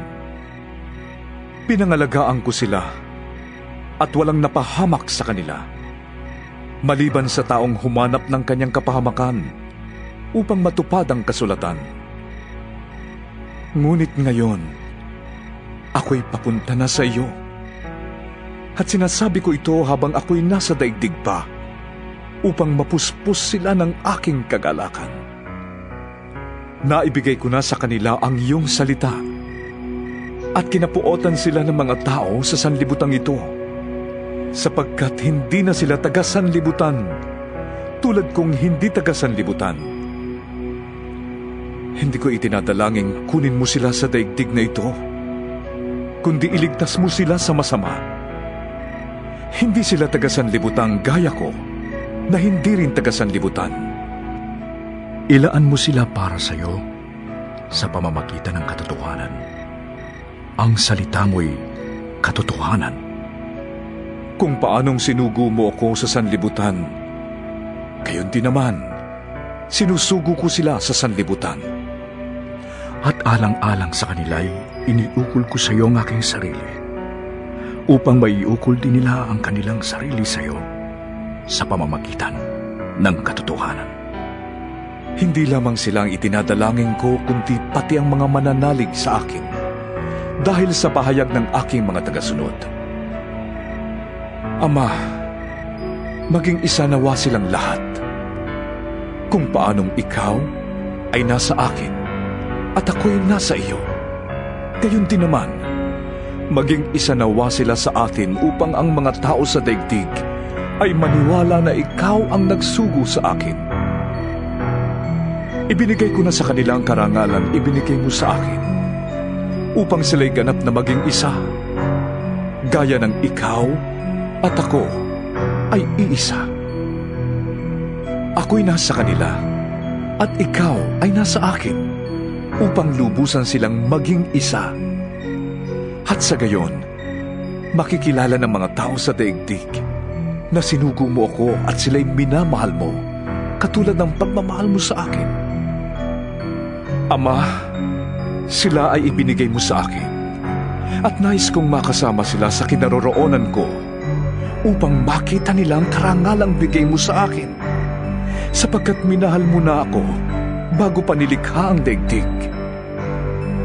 Makatarungang Ama, hindi ka nakikilala ng mga tao sa daigdig, ngunit nakikilala kita, at nalalaman ng mga ibinigay mo sa akin na ikaw ang nagsugo sa akin. Ipinakilala na kita sa kanila, at patuloy kitang ipapakilala, upang ang pagmamahal mo sa akin ay manatili sa kanila, at ako'y manatili rin sa kanila. 18 kabanata. Pagkatapos ng panalangin ito, umalis si Jesus kasama ang kaniyang mga alagad. Tumawid sila sa batis ng Cedron at pumasok sa isang halamanan doon. Alam ng taksil na si Judas ang lugar na iyon sapagkat doon madalas magpunta si Jesus at ang kaniyang mga alagad. Pumunta doon si Judas, kasama ang ilang pinuno ng mga bantay sa templo at isang pulutong ng mga kawal Romano na padala ng mga punong pari ng mga Hudyo at mga Pariseo. May dala silang mga lampara, sulo at sandata. Alam ni Jesus ang lahat ng mangyayari sa kaniya, kaya't sila ay sinalubong niya at tinanong, "Sino ang hinahanap ninyo?" Si Jesus na taga Nazaret. Tugon nila. At sinabi niya, Ako si Jesus. Kaharap nila noon si Judas na nagtaksil sa kaniya. Nang sabihin niyang, Ako si Jesus, napaurong sila at natumba. Muli siyang nagtanong, Sino nga ba ang hinahanap ninyo? Si Jesus na taga Nazaret. Sagot nila. Sumagot si Jesus, Sinabi ko na sa inyong ako si Jesus. Kung ako ang hinahanap ninyo, hayaan ninyong umalis sa mga taong ito. Sa gayon, natupad ang kanyang sinabi, Ama, walang napahamak kahit isa sa mga ibinigay mo sa akin. Binunot ni Simon Pedro ang kanyang tabak at tinaga ang alipin ng pinakapunong pari ng mga Hudyo. Natagpas ang kanang tainga ng aliping iyon na ang pangalay Malco. Sinabi ni Jesus kay Pedro, Ibalik mo ang iyong tabak sa lalagyan. Dapat kong inumin ang kopa ng paghihirap na ibinigay sa akin ng Ama. Dinakip nga si Jesus at ginapos ng mga bantay sa templo at ng mga kawal na Romano na pinamumunuan ng isang kapitan. Siya'y dinala muna kay Anas na biyenan ni Caiphas, ang pinakapunong pari ng mga Hudyo ng taong iyon. Si Caiphas ang nagpayo sa mga pinuno ng mga Hudyo na mas mabuti para sa kanila na isang tao lamang ang mamatay para sa bayan. Sumunod kay Jesus si Simon Pedro at ang isa pang alagad. Kilala ng pinakapunong pari ng mga Hudyo ang alagad na ito, kaya't nakapasok siyang kasama ni Jesus hanggang sa patio ng bahay ng pinakapunong pari. Naiwan naman si Pedro sa labas ng pintuan, kaya lumabas ang alagad na kilala ng pinakapunong pari.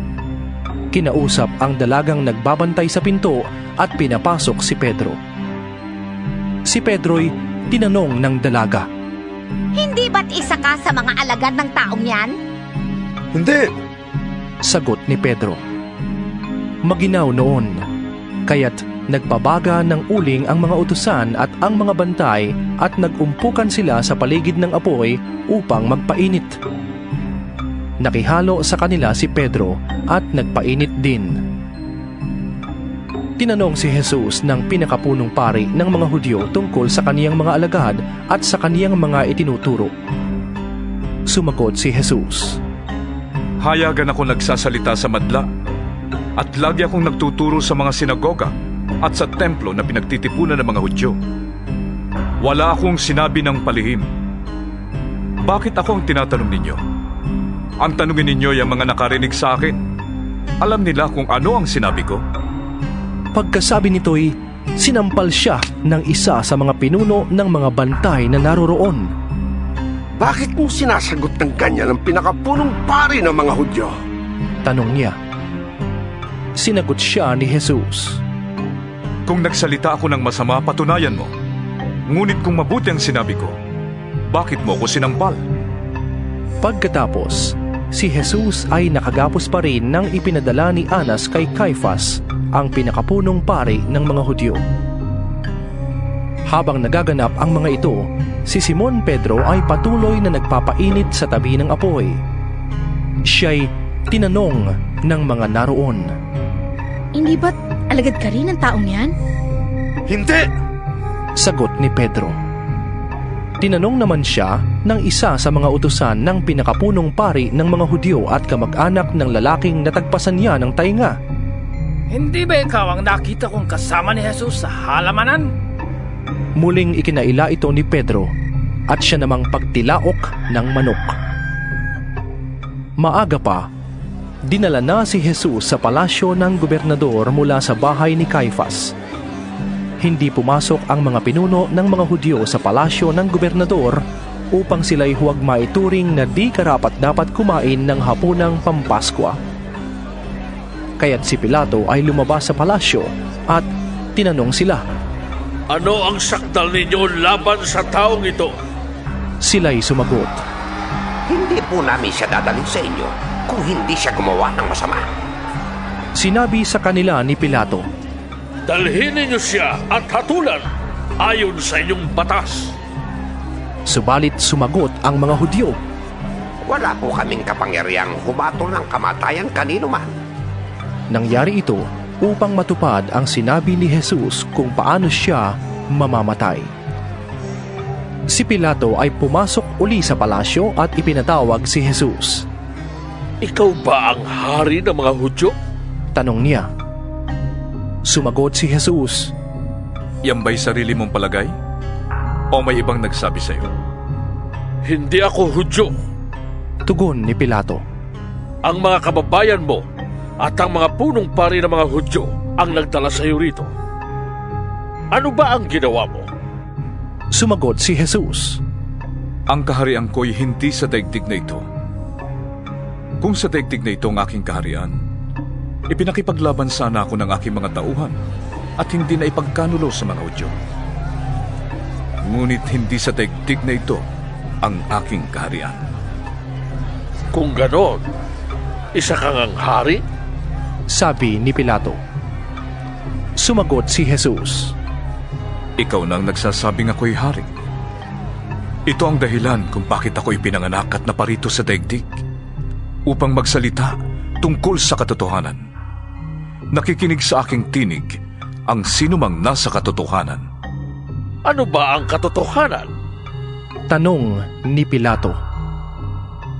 Pagkasabi nito, muling lumabas si Pilato at sinabi sa mga Hudyo, Wala akong makitang kasalanan sa taong ito.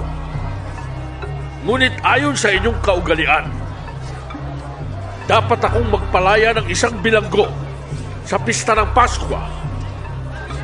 Ibig ba ninyong palayain ko ang hari ng mga Hudyo? Hindi! Sigaw nila. Hindi siya, kundi si Barabas! Si Barabas ay isang tulisan. 19 na kabanata. Kaya't ipinakuha ni Pilato si Jesus at ipinahagupit. Ang mga kawal ay kumuha ng sangang matinik, ginawang korona at ipinutong kay Jesus. Siya ay sinuotan nila ng balabal na kulay ube at bawat isa'y lumalapit sa kaniya at patuyang bumabati. Mabuhay ang hari ng mga Hudyo! At kanilang pinagsasasampal si Jesus. Lumabas uli si Pilato at sinabi sa mga tao, Ihaharap ko siya sa inyo upang malaman ninyo na wala akong makitang kasalanan sa kanya. At inilabas nga si Jesus na may koronang tinik at balabal na kulay ube. Sinabi sa kanila ni Pilato, Heto! Pagmasdan niyo siya! Pagkakita sa kaniya ng mga punong pari ng mga Hudyo at ng mga bantay, sila'y nagsigawan. Ipako siya sa krus! Ipako sa krus! Sinabi ni Pilato, Kunin niyo siya at kayo ang magpako sa kanya. Wala akong makitang kasalanan sa kanya.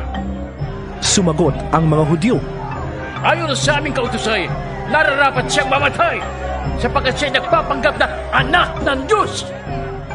Lalong natakot si Pilato nang marinig niya ang sinabi nila. Muli siyang pumasok sa palasyo at tinanong si Jesus, Taga saan ka ba? Subalit, hindi tumugon si Jesus. Ayaw mo bang makipag-usap sa akin? Tanong ni Pilato. Hindi mo ba alam na may kapangyarihan akong palayain ka o ipapako sa krus? Sumagot si Jesus, Magagawa mo lamang yan, sapagkat ipinagkaloob sa iyo ng Diyos ang kapangyarihang yan, kaya't mas mabigat ang kasalanan nang nagdala sa akin dito sa iyo. Nang marinig ito ni Pilato, lalo pa niyang hinangad na palayain si Jesus. Ngunit nagsigawan ang mga tao. Kapag pinalaya mo ang taong yan, hindi ka kaibigan ng emperador.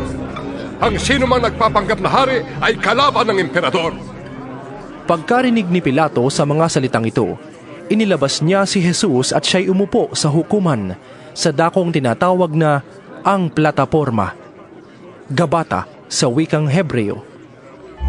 Araw noon ng paghahanda sa Paskwa at mag-aalas 12 na ng tanghali. Sinabi ni Pilato sa mga Hudyo, Narito ang inyong hari! Sumigaw sila, Patayin siya! Patayin! Ipako sa krus! Ipapako ko ba sa krus ang inyong hari? Tanong naman ni Pilato. Sumagot ang mga punong pari ng mga Hudyo. Wala kami hari, kundi ang emperador. Kaya't si Jesus ay ibinigay sa kanila ni Pilato upang ipako sa krus. Kinuha nga nila si Jesus. Inilabas siyang pasan ang kanyang krus papunta sa lugar na kung tawagi Dako ng Bungo, Golgota sa wikang Hebreo. Pagdating doon, siya'y ipinako sa krus kasama ng dalawa pa, isa sa gawing kanan at isa sa kaliwa. Isinulat ni Pilato ang ganitong mga salita at ipinalagay sa krus: si Jesus na taga Nazaret, ang hari ng mga Hudyo. Nasusulat ito sa mga wikang Hebreo, Latin at Griego. Marami sa mga Hudyo ang nakabasa nito sapagkat malapit lamang sa lungsod ang dakong pinagpakuan kay Jesus. Kaya't sinabi ng mga punong pari ng mga Hudyo kay Pilato, Hindi sana niyo isinulat ang hari ng mga Hudyo, kundi sinabi ng taong ito, ako ang hari ng mga Hudyo. Sumagot si Pilato, Ang naisulat ko'y naisulat ko na. Nang maipako na ng mga kawal si Jesus, kinuha nila ang kaniyang kasuotan at pinaghati-hatian nilang apat. Kinuha rin nila ang kaniyang tunika. Ito'y walang tahi at hinabi ng buo mula sa itaas hanggang sa ibaba. Kaya't nag-usap-usap ang mga kawal. Huwag natin punitin ito. Daanin na lamang natin sa palabunutan para malaman kung kanino ito mapupunta. Nangyari ito upang matupad ang isinasaad ng kasulatan. Pinaghati-hatian nila ang aking kasuotan at nagpalabunutan sila kung kanino mapupunta ang aking tunika. Ganoon nga ang ginawa ng mga kawal. Nakatayo sa tabi ng krus ni Jesus ang kaniyang ina at ang kapatid nitong babae at si Maria na asawa ni Cleopas. Naroon din si Maria Magdalena. Nang makita ni Jesus ang kaniyang ina at ang minamahal niyang alagad na nasa tabi nito ay sinabi niya, Ginang, nariyan ang iyong anak. At sinabi niya sa alagad, Nariyan ang iyong ina. Mula noon, sa bahay na ng alagad na ito tumira ang ina ni Jesus. Alam ni Jesus na naganap na ang lahat ng bagay. Kaya't upang matupad ang kasulatan ay sinabi niya, Nauuhaw ako. May isang mangkok doon na puno ng maasim na alak. Inilubog nila rito ang isang espongha. Ikinabit iyon sa isang tangkay ng isopo at idiniit sa kaniyang bibig. Nang masipsip na ni Jesus ang alak, sinabi niya, Naganap na. Iniyuko niya ang kaniyang ulo at nalagot ang kaniyang hininga. Nooy araw ng paghahanda at ayaw ng mga Hudyo na manatili sa krus ang mga bangkay hanggang sa araw ng pamamahinga dahil natatangi ang araw na iyon ng pamamahinga. Kaya't hiniling nila kay Pilato na ipabali ang mga binti ng mga ipinako sa krus at alisin ang mga bangkay. Pumunta nga roon ang mga kawal at binali ang mga binti ng dalawang ipinakong kasabay ni Jesus. Ngunit pagdating nila kay Jesus at makitang patay na siya, hindi na nila binali ang kaniyang mga binti. Subalit sinaksak ng isang kawal ang tagiliran ni Jesus sa pamamagitan ng sibat at may biglang dumaloy na dugo at tubig. Ang nakakita nito ang nagpahayag upang kayo'y maniwala. Totoo ang kaniyang pahayag at alam niyang katotohanan ang sinasabi niya. Nangyari ang lahat ng ito upang matupad ang sinasabi sa kasulatan. Walang mababali isa man sa kanyang mga buto. At may bahagi pa rin ng kasulatan na nagsasabi, Pagmamasdan nila ang kanilang sinaksak ng sibat. Pagkatapos nito, si Joseng taga Arimatea ay nagsadya kay Pilato upang humingi ng pahintulot na makuha ang bangkay ni Jesus. Si Jose ay isang alagad ni Jesus, ngunit palihim nga lamang dahil sa takot niya sa mga Hudyo. Pinahintulutan siya ni Pilato, kaya't kinuha niya ang bangkay ni Jesus. Kasama niya si Nicodemo, ang taong nagsadya kay Jesus isang gabi. May dala siyang pabango, mga 100 libra ng pinaghalong mira at aloe. Kinuha nila ang bangkay ni Jesus at nilagyan ng pabango habang binabalot sa telang lino ayon sa kaugalian ng mga Hudyo. Malapit sa pinagpakuan kay Jesus ay may isang halamanan at dito'y may isang bagong libingang hindi pa napapaglibingan. Yamang noon ay bisperas ng araw ng pamamahinga at dahil sa malapit naman ang libingang ito, doon nila inilibing si Jesus. 20 kabanata. Madilim-dilim pa ng araw ng linggo, pumunta si Maria Magdalena sa libingan. Naratnan niyang naalis na ang batong panakip sa pinto ng libingan. Dahil dito, patakbo siyang pumunta kay Simon Pedro at sa alagad na mahal ni Jesus. At sinabi sa kanila, "May kumuha sa Panginoon mula sa libingan at hindi namin alam kung saan siya dinala." Sina Pedro at ang nasabing alagad ay patakbong nagpunta sa libingan. Ngunit si Pedro'y naunahan noong isa. Yumuko ito at sumilip sa loob ng libingan ngunit hindi siya pumasok. Nakita niyang nakalagay doon ang mga telang lino. Nang dumating si Simon Pedro, tuloy-tuloy itong pumasok sa libingan at nakita nito ang mga telang lino at ang panyong ibinalot sa ulo ni Jesus. Ang panyo ay hindi kasama ng mga telang lino, kundi hiwalay na nakatiklop sa isang tabi. Pumasok din ang alagad na naunang dumating at nakita niya ito, at siya'y naniwala.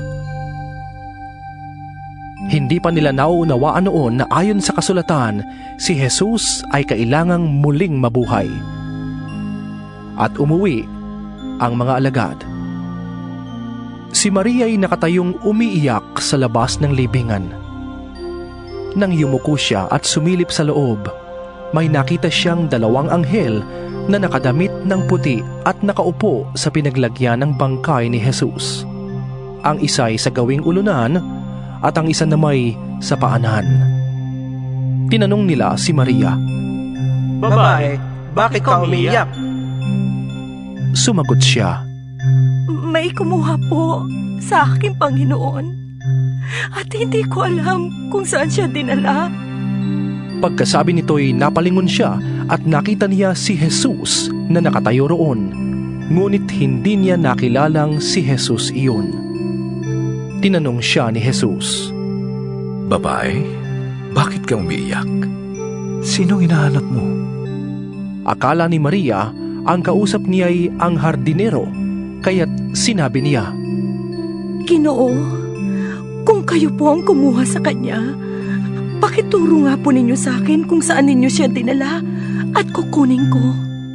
"Maria?" sabi ni Jesus. Humarap siya at kaniyang sinabi sa wikang Hebreo, "Rabboni?" na ang ibig sabihin, guro.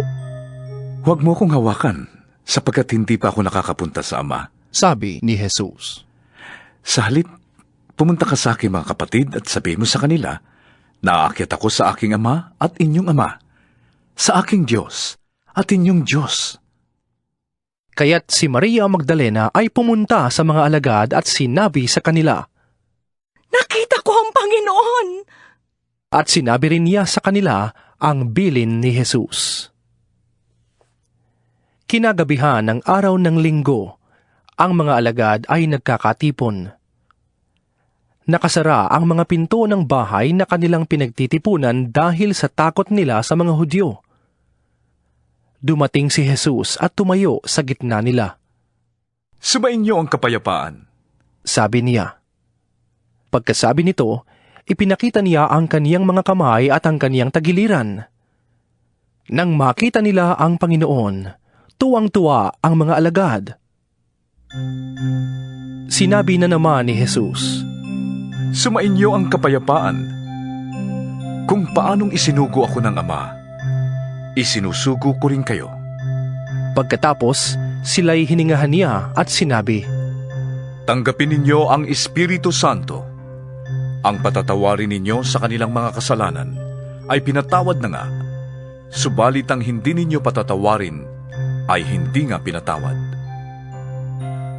Ngunit si Tomas, na tinatawag na kambal at isa sa 12, ay wala roon nang dumating si Jesus.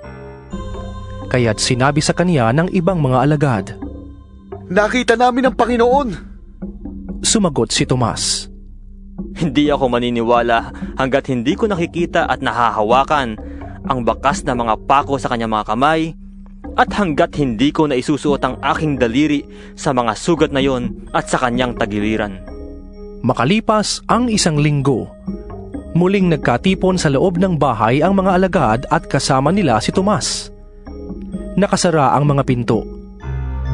Ngunit nakapasok si Jesus at tumayo sa gitna nila. Sinabi niya, Sumainyo ang kapayapaan. Saka sinabi kay Tomas, Tingnan mo ang aking mga kamay.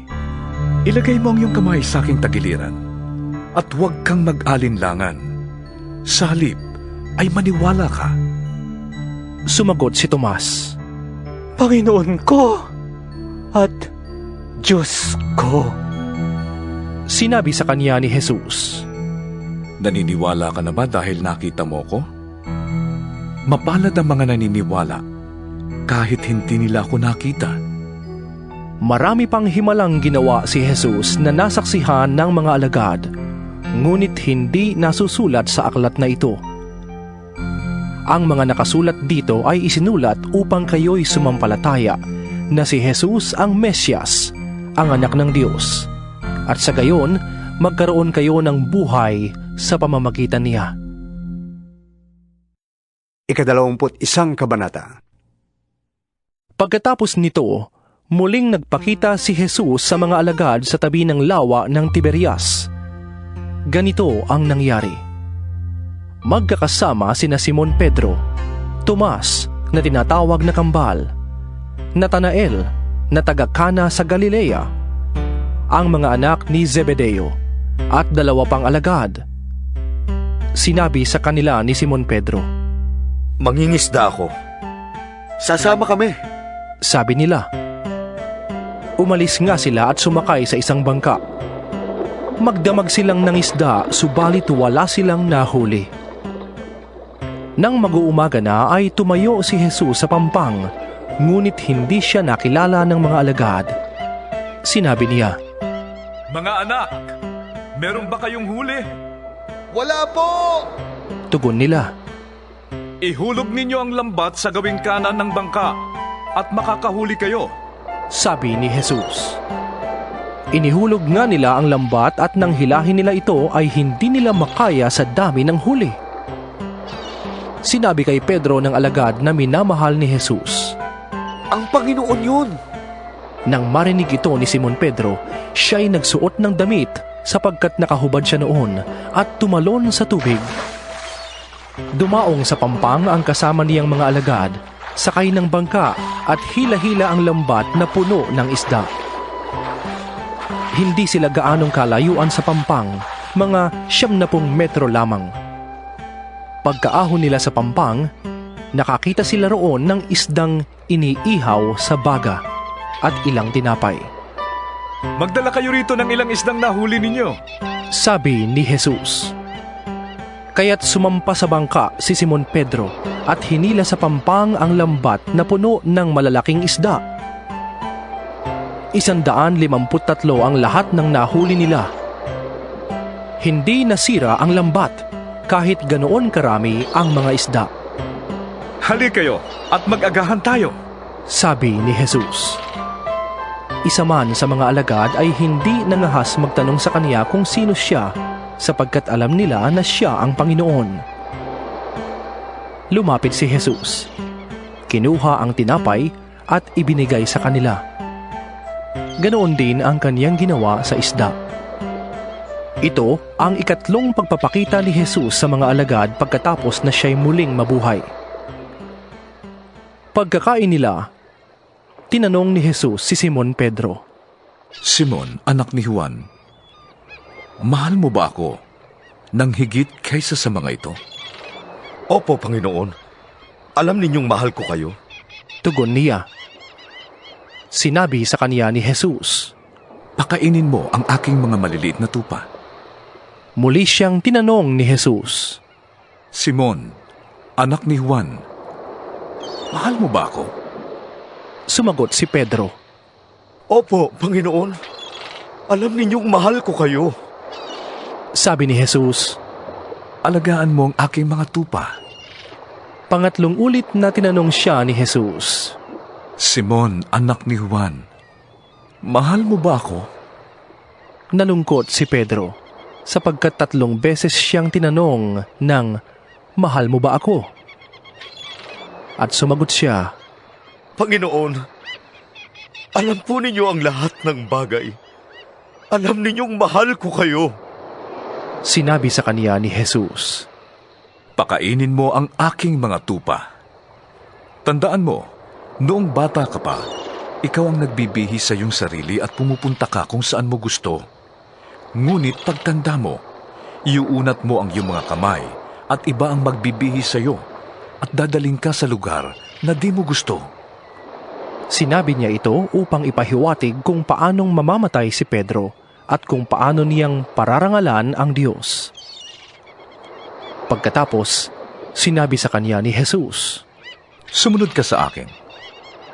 Lumingon si Pedro at nakita niyang kasunod niya ang alagad na minamahal ni Jesus, iyong humilig sa dibdib ni Jesus nang sila'y naghahapunan at nagtanong, Panginoon, sino po ang magkakanulo sa inyo?